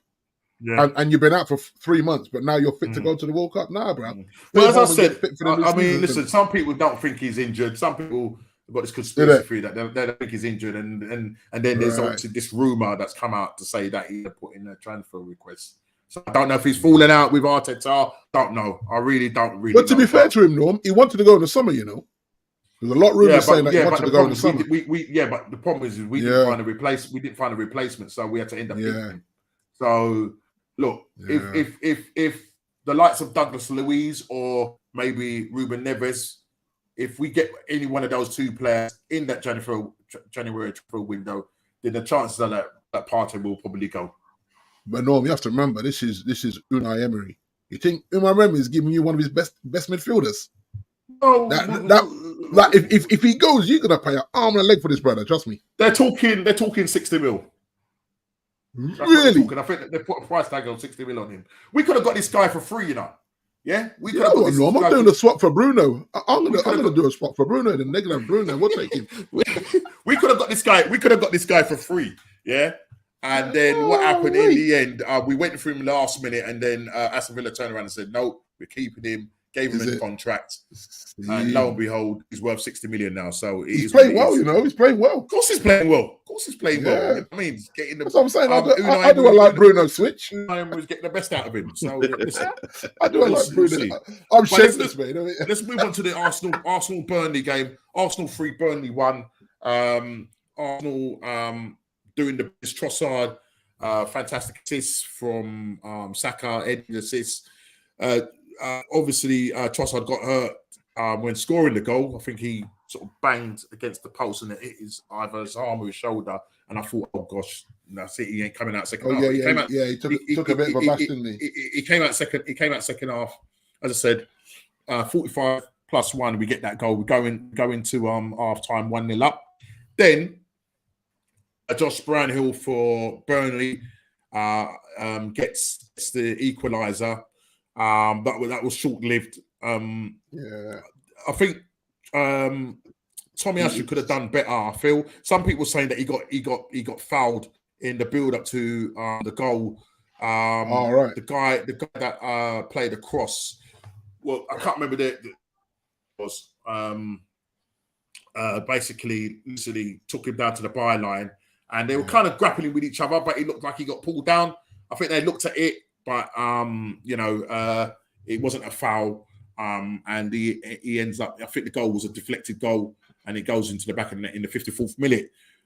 3 minutes later, William Saliba, an assist from Trossard. So not only getting a goal, he gets an assist in there. Takes better crosses than Saka and Martinelli. I think they need to put Trossard on corners because his corners were bang on the money. Lovely headed goal from William Saliba close up there. The goalkeeper had no chance. And I think this was something that they had trained for because they were saying that the goalkeeper, they kept putting defenders on the goalkeeper because he wasn't handling the crosses properly. So as a result of that, we get that second goal to make it 2-1, and then in the 74th minute, Karate Kid, Chivchenko, kind of double bicycle kick, and puts it into the top, as you say, right hand corner or left hand corner, depending on how you look at it.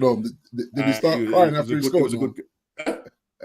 Did he start crying after he scored? Oh, listen, Mr. Pound Merchant, you know what I mean? He's an emotional brother, boy. So we end up with that going 3-1. Listen, 3-1. Yeah. Do you think, guys? Do you think that that Burnley will pull the trigger on Company, or do you think they should just stick with him? Because they should stick with him, Norm. He's lost a lot of games, man.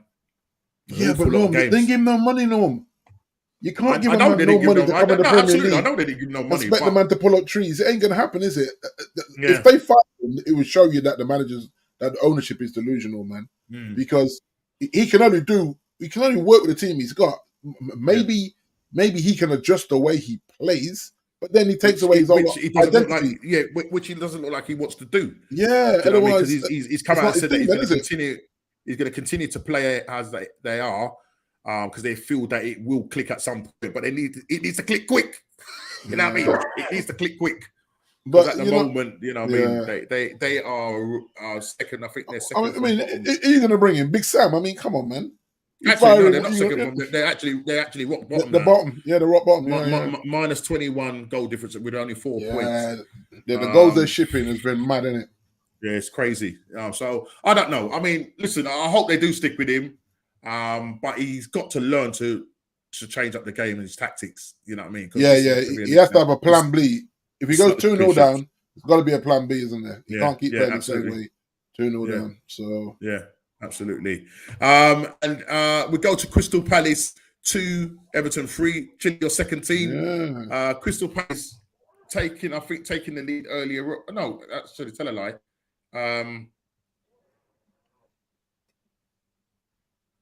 It was sorry. I just brought it up. It was sorry. It wasn't. They scored in the first minute. That was first minute. Yeah, Everton. Assist Jack Harrison, Malenko, and then Eze, which I'd love him. I wouldn't want him at our club. Really technical. He just signed a new contract. No, why would he do that? Unless he's trying to get a bit of loyalty, man.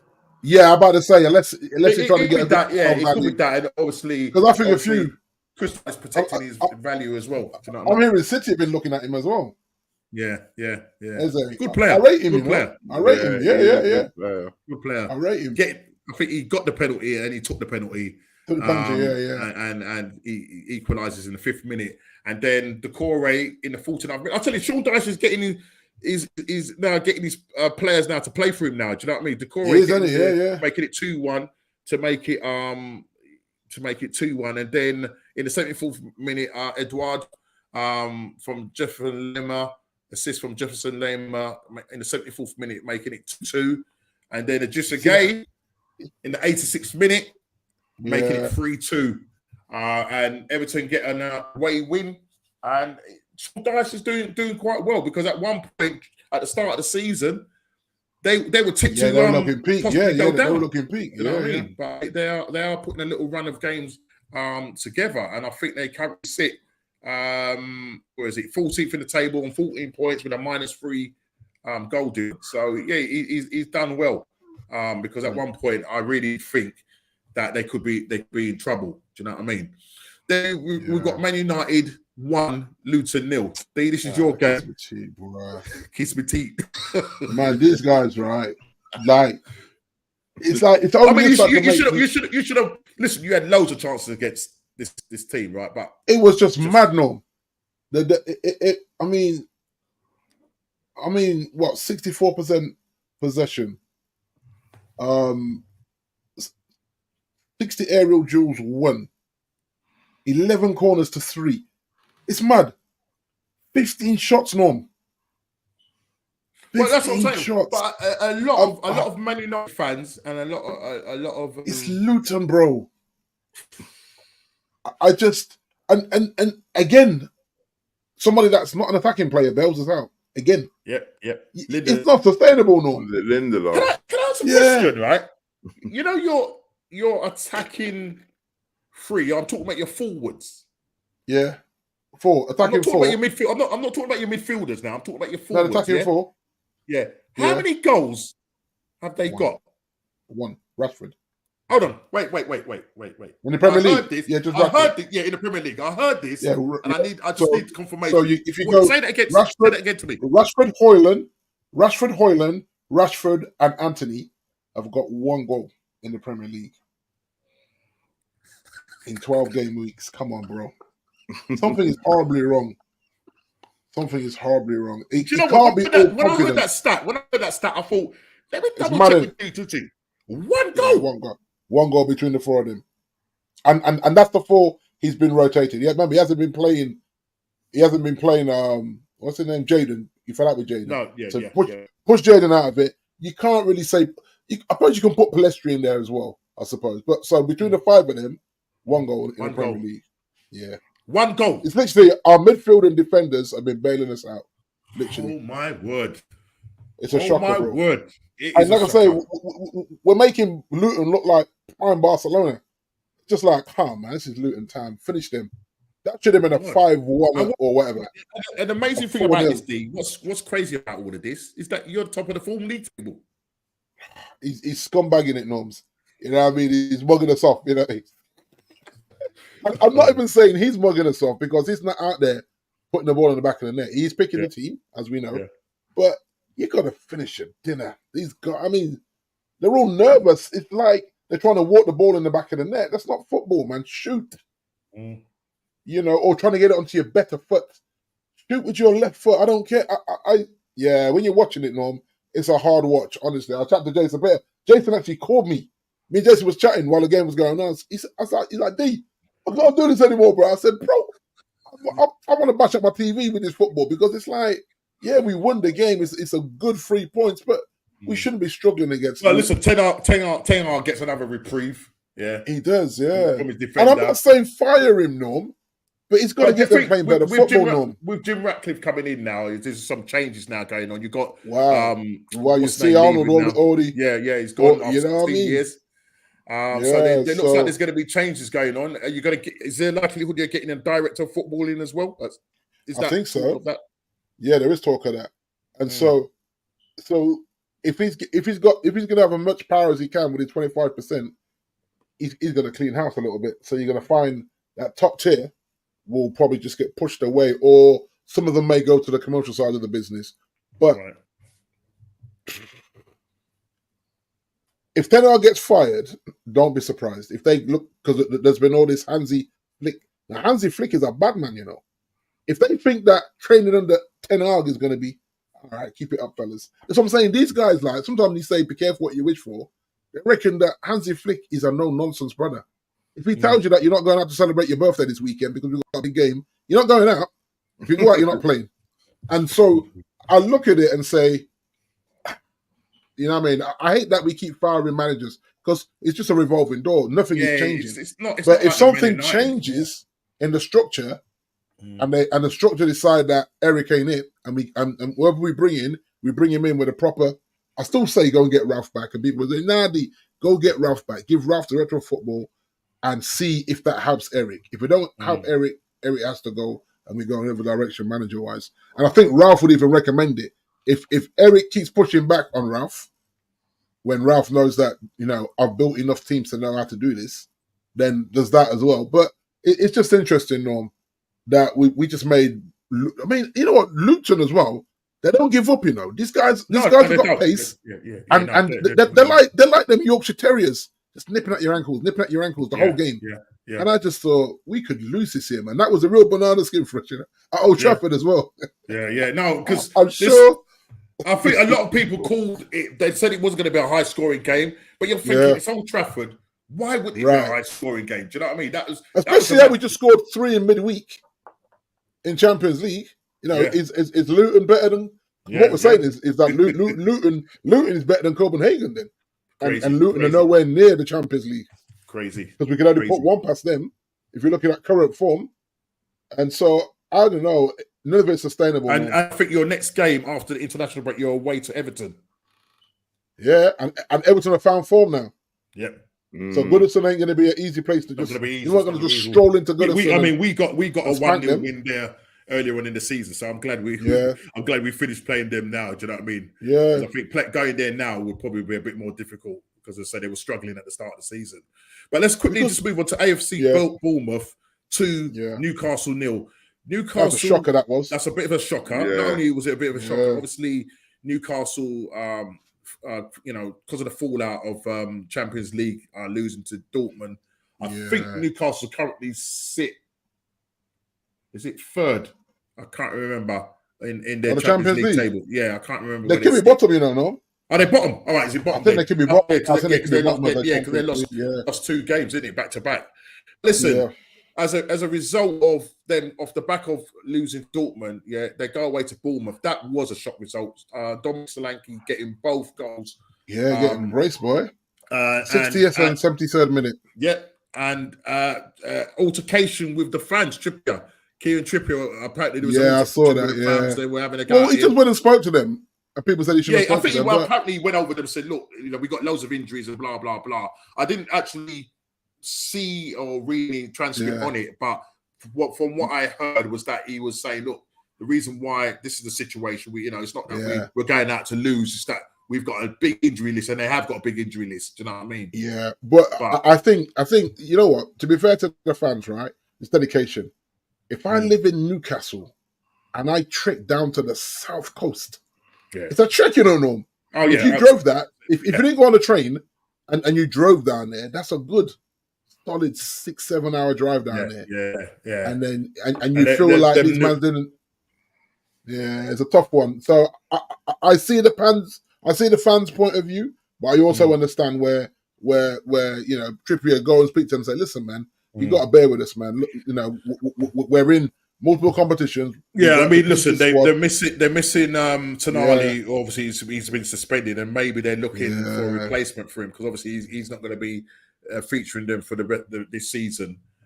So maybe I'd say they linked also with this Ruben Neves as well. So we'll see. Yeah, and I think they're also. I think it's Scott McTominay as well. They're linked with Scott McTominay. Is it? As well? Yeah. Well, the thing is, he's starting Scott every week now. So he's not going to let Scott go easily. I was going to say, the likes of Maguire and Scott McTominay, it's amazing that these guys are getting wanted these guys gone. It's absolutely crazy. Absolutely crazy. Absolutely. Wanted them gone, and here we are. Yeah. It's madness. Aston Villa 3, Fulham 1. Aston Villa, again, their home record is just unbelievable. 13 straight wins from last season to this point.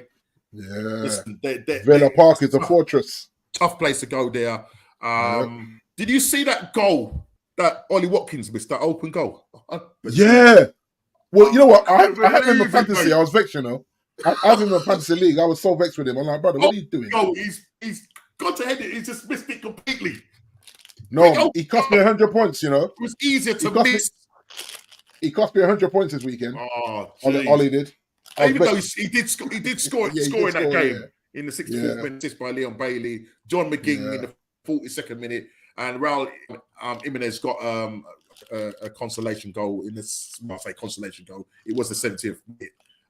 He's another underrated player, Norm. John McGinn is very much a workhorse. He's a good player. This guy works hard. He reminds me of the Liverpool mans back in the day. You know what I mean? The Liverpool. That kind of rugged, Scottish. You know what I mean? Give it all. Do you know what I mean on the pitch? John you know what I mean? But so Aston Villa doing the business under Unai Emery, 3-1. And listen, they're 1 point off a top 4 on 25 points. Yep. And there's a question I wanted to kind of just quickly pose to you guys, and that is, are Villa dark horses to finish in the top 4? Well, on current form, they are, aren't they? They're hanging them out there and playing some good football at home. Do you know what I mean? They're doing well in their Europa League group as well. Yeah. Is it Europa League they're playing? Yeah, Europa League. Or conference. No, Brighton are in the conference, I think. Oh, yeah, right. Yeah, Europa. Is that right? Am I right? Or the other way around. Is Brighton in Europa and they're in conference? I can't remember. Villa in the conference because Brighton were playing Ajax and Ajax.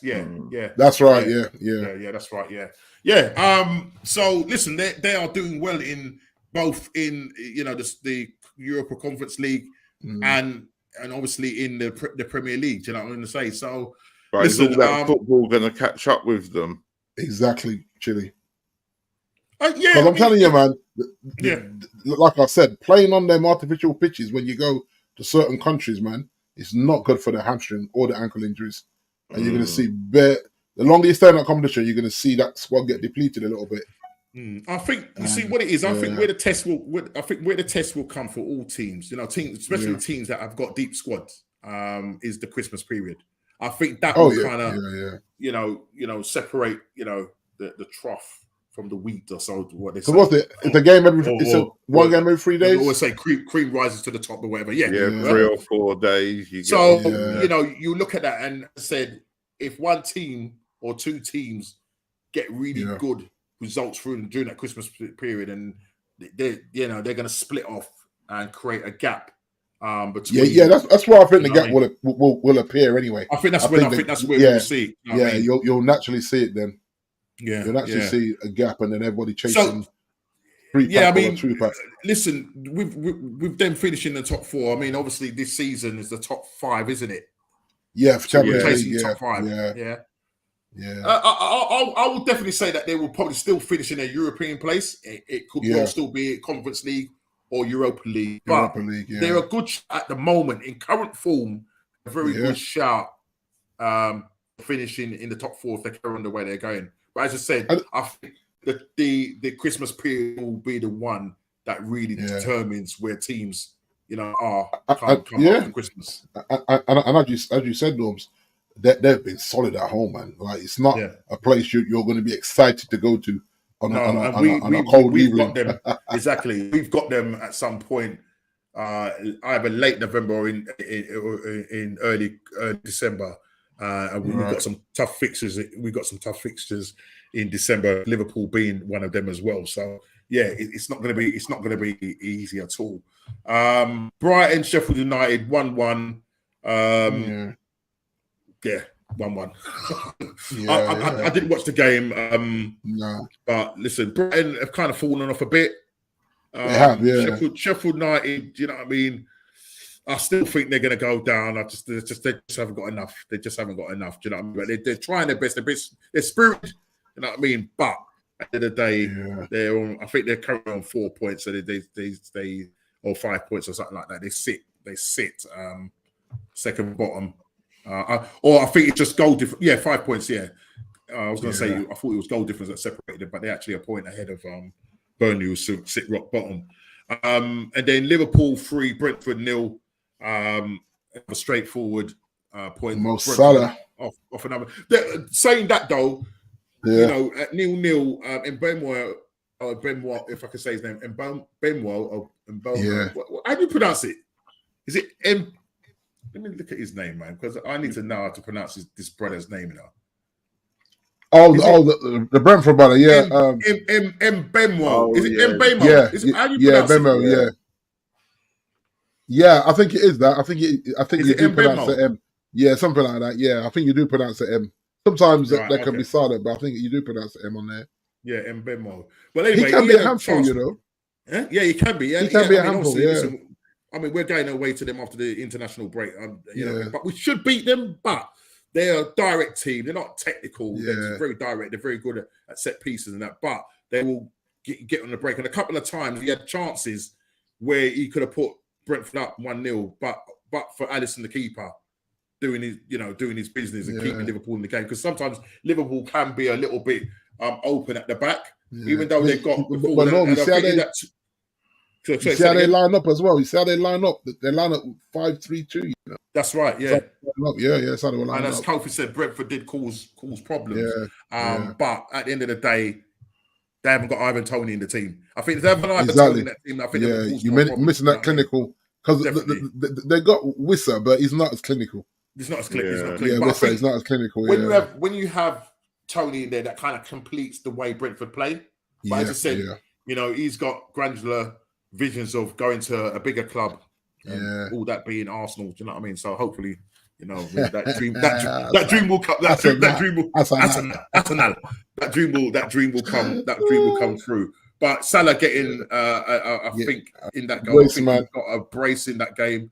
Diogo Jota in the 74th minute making it 3-0. There was a contentious situation with Endo, possibly a red card in that game. They looked at Ref Watch. He came in, both came in. His studs was showing, but they didn't give it. And he just ended up getting a yellow card. But some people were saying it possibly. But I think people were saying that, okay, how's that not a red card and Rashford's was in the Champions League? Well, it's like the inconsistency is horrible. Yeah, I mean, listen, we come to the Man City game and West Ham game. Sorry, West Ham. So let's get to the West Ham game. West Ham 3, Nottingham Forest 2. Thomas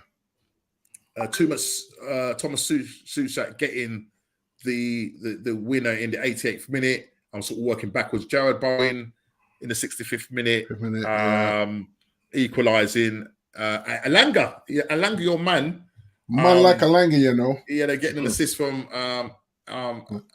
Ola Anthony. and Taiwan Awanye in the 44th minute. But Lucas Paqueta, I think there was a mistake that was made by their goalkeeper, Lucas Paqueta, in the goal in the 3rd minute to make it 1-0.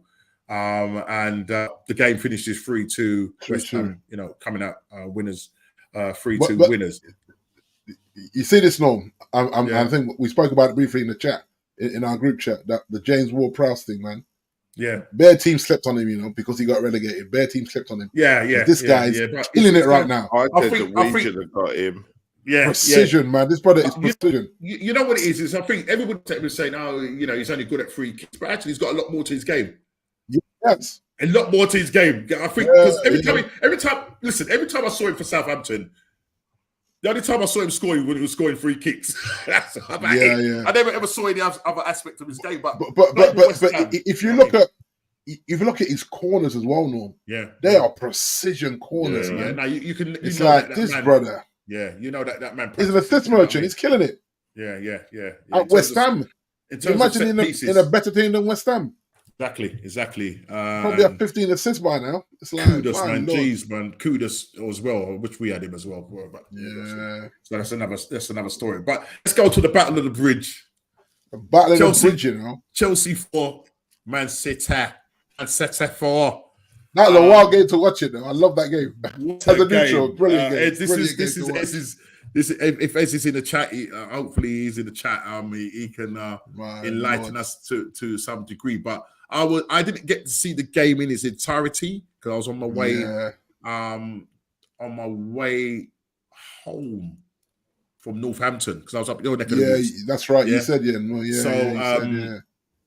I was kind of in and out on the phone because I was trying to save my battery as well. So I was getting texts from a group. Every time I see what's going on. So the bits that I did now, listen, the goal or the penalty, should I say, was because for the first 20 minutes or so, Chelsea were all over Man City. They were pressing them. They were. They were making mistakes. I was thinking, that's the best I've seen Sterling play. Yeah. Absolutely, the guy was on fire. Yeah, he was on fire. But then they play a soft penalty, but it is a penalty. But again, people comparing the push on Gabriel Magalhaes from Joe Linton, and I think you brought it up. What's the difference? What's the difference, man? What's the difference? And hardly got touched, it's gone down. But yet they can give a penalty, but when it comes to us, no penalty. What's going on, man?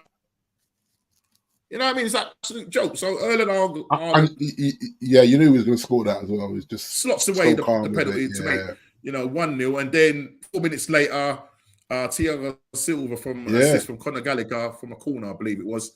Great goal as well. If it wasn't a corner, it was a free kick. I can't remember to make it 1-1, and then in the 37th minute, Chelsea go 2-1 up. And the thing is, Chelsea seem to play better against teams. Are more wide open, so to speak. I think Chelsea find it hard, as we all know, they find it hard to break low block down. But when you got just like us, there's lots of spaces, so Chelsea can run into them, hit them on the break and that. And as I said, Raheem Sterling, he had everybody on toes. And the truth is, Norm, that's the only way to beat City is to run at them. If you try and pass them to death, they're gonna kill you.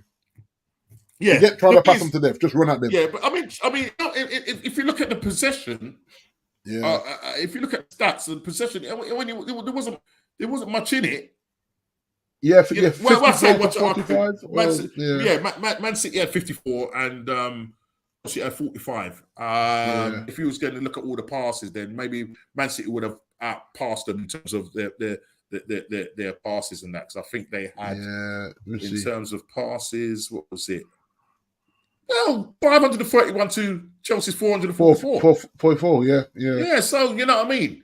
So it wasn't like Chelsea were, sitting back. They were taking the game to them. But then if you look at like City's pass accuracy was nearly 90%, which is really good. Yeah. You know what I mean? But and that is the thing about City, you know what I mean? When it comes to that. As a neutral, I thought it was a brilliant game to watch. What a game. And you're thinking, right, nice. Raheem Sterling 2-1 up, and then you're thinking, gosh, go into the into the half time 2-1 up, and then in the 45th in injury time, Manuel Akanji equalising to make it 2-2. They're both going 2-2. You're thinking, right. I think that hurt them, that did. Yeah. I think if they got in at 2-1 mentally. Yeah. I know it's City. I know they was going to score. But I think if they go in at half-time 2-1 up, it's just a different lift, isn't it? Yeah. But then second half, Erling Haaland comes out, assist by Julian Alvarez. 2 minutes to make it 3-2. And then Nicholas Jackson spilled ball from their keeper. Nicholas Jackson from the end of that to make it 3-3. And you're thinking, right, 67th minute, you're thinking, is there going to be more goals? And then Rodri, who always seems to be the one that scores that last minute goal and gets City over the line, you're thinking, 86th minute, deflected goal off a Thiago, and you're thinking, that's it. It's all over. You know what I mean? Yeah, it's all over. Yeah. All right. No, nice one, Chili. You take it easy because we're finishing down. Just to say, Chili, if you are in the chat, check out the league prediction league table. It's going to be interesting. Have you got above me? No, just watch it, right? Yeah. Watch it. You see it. Yeah. Thanks for coming on, mate. I really appreciate it. Yeah. But yeah. So just quickly, because we're nearly done. So you're thinking 86th minute, Rodri, game done, finish. Yeah. Let's just wrap up, go home. That's it. And then Cole Palmer, a foul on it was Broja who came on. And that's right. I think it was what's the name that gave away the foul? Diaz gave away the foul. It was definitely a penalty. There was a little bit of handbags between the players and everything. But Cole Palmer, Cole Palmer, taking the penalty, ex-Man City, you know what I mean, to make it 4-4. And listen, the way you taught that. I mean, you have to remember, Norm, like the pressure of the equalizer, the rain, the crowd. My man just stepped up and said, "Yeah, man." And then it's the way he nonchalantly went over. he went over to his home fans and said, "Yeah, that's what I do." That's what I do, man. This guy will turn out to be a good player. They're calling him Cole Palmer, Cole Palmer. And there's even people coming out and saying at the moment, but I don't agree with them, that he's better than Saka. No, he's not better than Saka. Yeah, he's not better than Saka. Not yet. Give me the numbers, 2 seasons, you're giving them same numbers as Saka, consistently doing it year in, year out, and we'll see. We'll see at the end of it. But at the moment, let's not be getting excited and saying that he's better than Saka. He ain't. Yeah. Simple thing. Well, that's it. Apparently, there wasn't a fallout with Pep. It was more about to play. Just wanted to play. More about his minutes. Yeah. So they were saying that he didn't really fall out with Pep, but Pep said, "I can't give you those assurances. If another team can give you them assurances, then maybe you have to go." So we went. You know what I mean? So but the way he took the penalty was ice cold, man. I was like, mate, because that was pressure, but he didn't show it at all. He didn't show I think he didn't see him swallowing hard or blinking loads or nothing like that. It's just I don't know if you checked out the stat where Man City have conceded. This is the first time they've conceded more than 3 goals since God knows when. There was a stat out there, long time. But I can't remember where I read it, but I couldn't remember the exact how many years ago it happened. But listen, but he's still got no John Stones, Norm. I know. I think they're missing John Stones. De Bruyne to a point, but I think John Stones probably even more. I think the way he's deploying him as well. Do you know what I mean? But look, at the end of the day, I still think Man City are going to be favourites to win the league. You know what I mean? I think what we've got to do is just make sure that all the teams that are around them, like Liverpool, like us, just keep up with them. Just keep up with them and just keep the pressure on them. I mean, listen, they have got a massive game after the international break, and that's Liverpool at home. Somebody's going to drop points. Yeah? What? Anfield?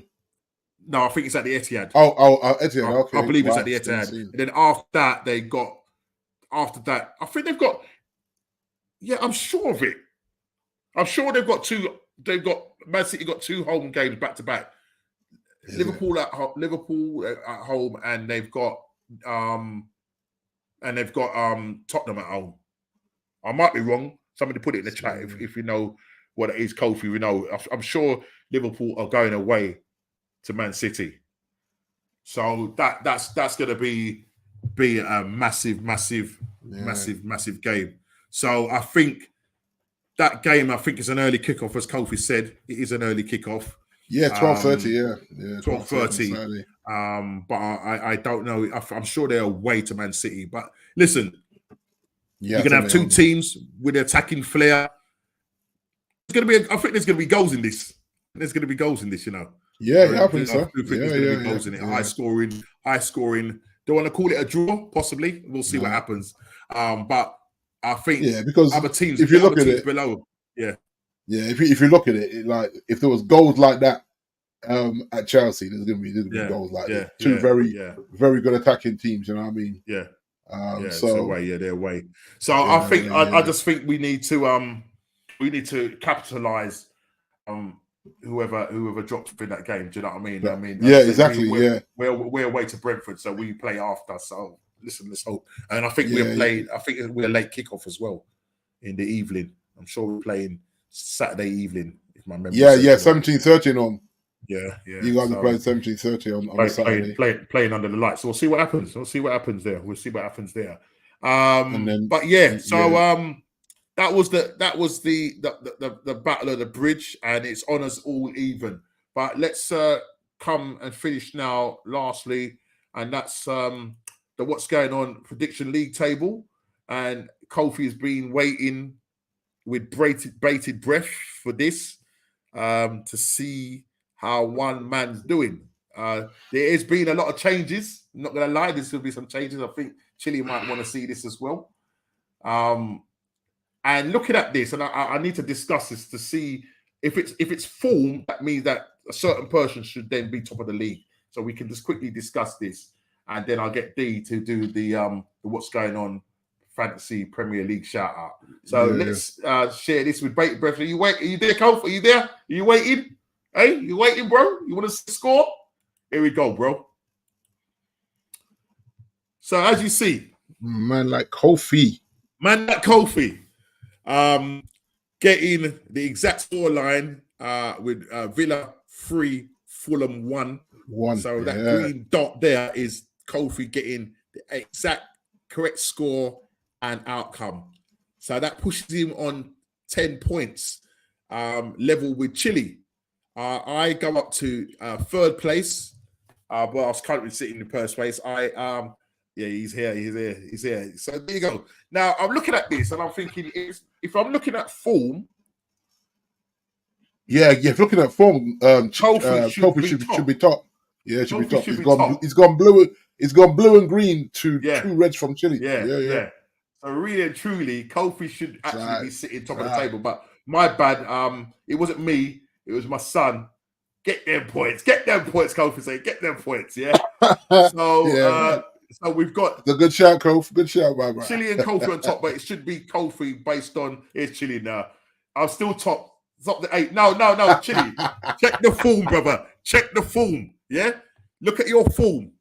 2. Yeah, because if you look at wrong, and but if you look at Chile, Chile's got 3 reds in the last 5 compared to 1 by Kofi. I'm just looking at the last. The last 2. Yeah. 2 reds against a blue and a Kofi's got green. a green and a blue.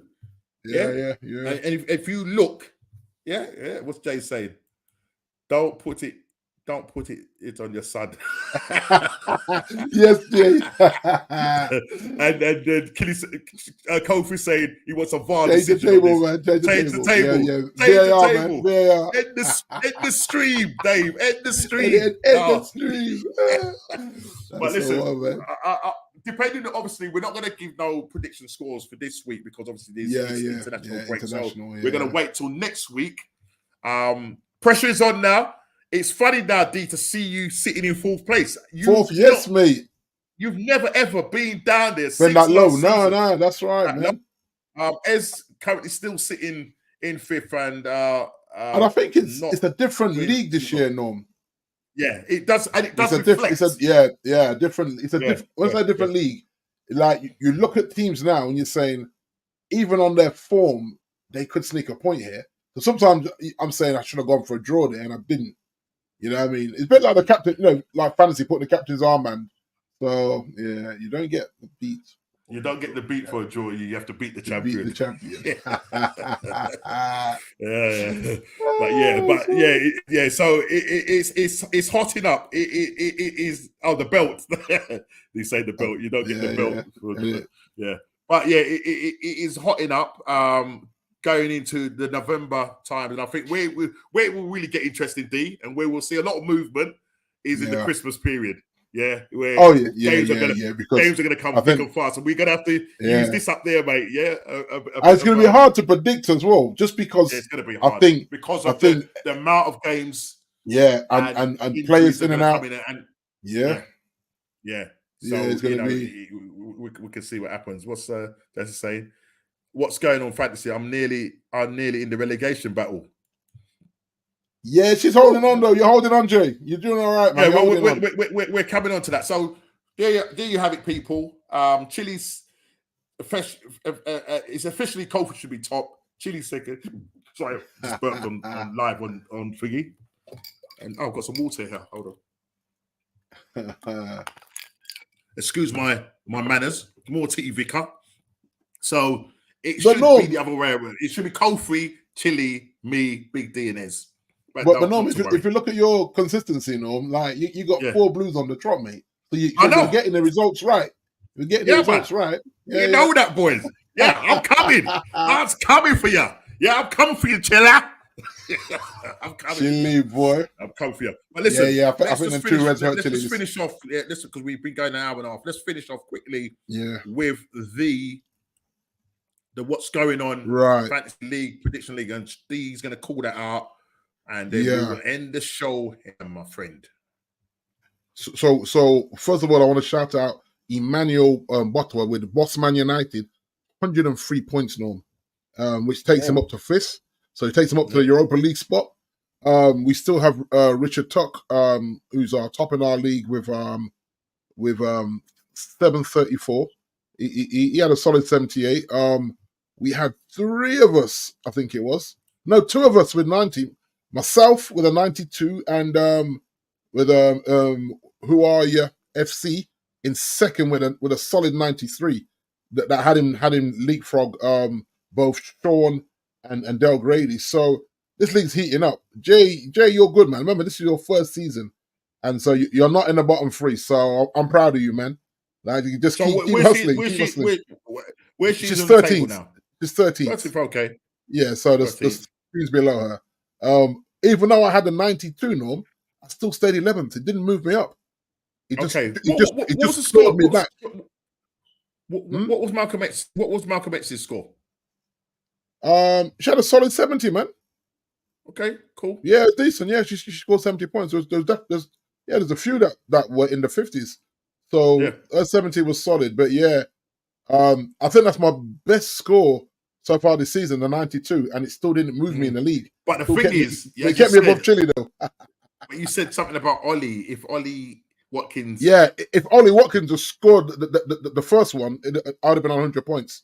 It took me to 100 points. Yeah, so the 92 hurt a little bit, but in my other league, one of my nephews had 99 points. I'd have been vexed. 99 points. Come on, man. Like I would have felt I got robbed by the system. So. But yeah, our league is shaping up. Like we have 1, 2, 3, 4. We have our top 5 in the 700 points now. 715 up to 734, which is Richard Tuck, which is I think that's Chile's brethren. So yeah, the league is nice. After 12 games, our league is nicing up, boy. Yeah. So the way Grady's, we always consistently. He's always solid like that. Yeah, he's been like I've done it a few years with him now in the other group, and he's solid. Yeah, he's solid at fantasy. So he seems to know. He seems to know what he's doing now. It's like I say, it's this week I said to myself, I'm going with Salah, and they both get the same. They both get 16 points, and then obviously whoever you doubled got the 32. But I was just like, either way, man. Like people said, no, go with Haaland. I was like, no. I'm going. I just felt that Mo was going to give me something, so I'm glad I didn't lose out. Malcolm X, yeah, Malcolm X. Who did you? That's Jay I'm talking about. Did you captain anybody? Yeah, she captained Haaland for 32 points. Very good. Okay, right. That's right. Yeah, she captained Haaland for 32. I just checked it now. Yeah, okay, but cool. I think a lot of us have got injuries as well, so the injuries don't help. So you know, if you get a player that doesn't play, you got no one to come in and give the extra points because they're all injured. So but no, it's been good. It's cool. It's fun, and I'm trying to make some moves in January, in December. I'm gonna make some moves now, otherwise I know what I'm doing out here, man. You know what I mean? So we'll see. Well, listen, you're dropping in the what's going on prediction league table. I'm telling you, man, it's like all my leagues. I think the best I've been is 6th. My highest position in all the leagues I'm in is 6th, and I'm 3rd in a head-to-head league, which is like there's 10 of us in a head-to-head, and I'm 3rd in that league. But my best position, a league called Line of Duty, I'm 6th in that one. But it's been a tough season for me, man. Tough, man. Yeah, tough, man. Tough for you, season. And tough for your club as well. Because even in Daryl Grady's league, I'm 9th. They got some bad boys in there, man. I'm 9th in that league, man. Wow. So yeah. It's tough. Well, listen, D, I want to thank you very much. Really, no worries, bro. Appreciate. What's this? Just saying, I've got a whole heap of injuries. Yeah. Listen, everybody's got injuries. Do you know what I mean? Everybody's got injuries, but it's what it is, Jay. But I want to thank everybody. Thank you, D, for staying the course of the show, and also the people that are in the chat. Thank you for your contributions. Please, again, before you go, hit that like button, subscribe, and share if you're new. And as I said, we're out of air next week. We go again. As I said, it is International Week. We don't know what's going to throw up. We don't know what's going to throw up concerning the international break. Not that I'm going to be really too bothered, but I'm sure there's going to be stories coming out, no doubt. So let's watch this space concerning that. Yes, but we go again next week and see what the week brings. Please, again, hit that like button, subscribe and share if you're new. And listen, people, we are out of here. Take care and God bless.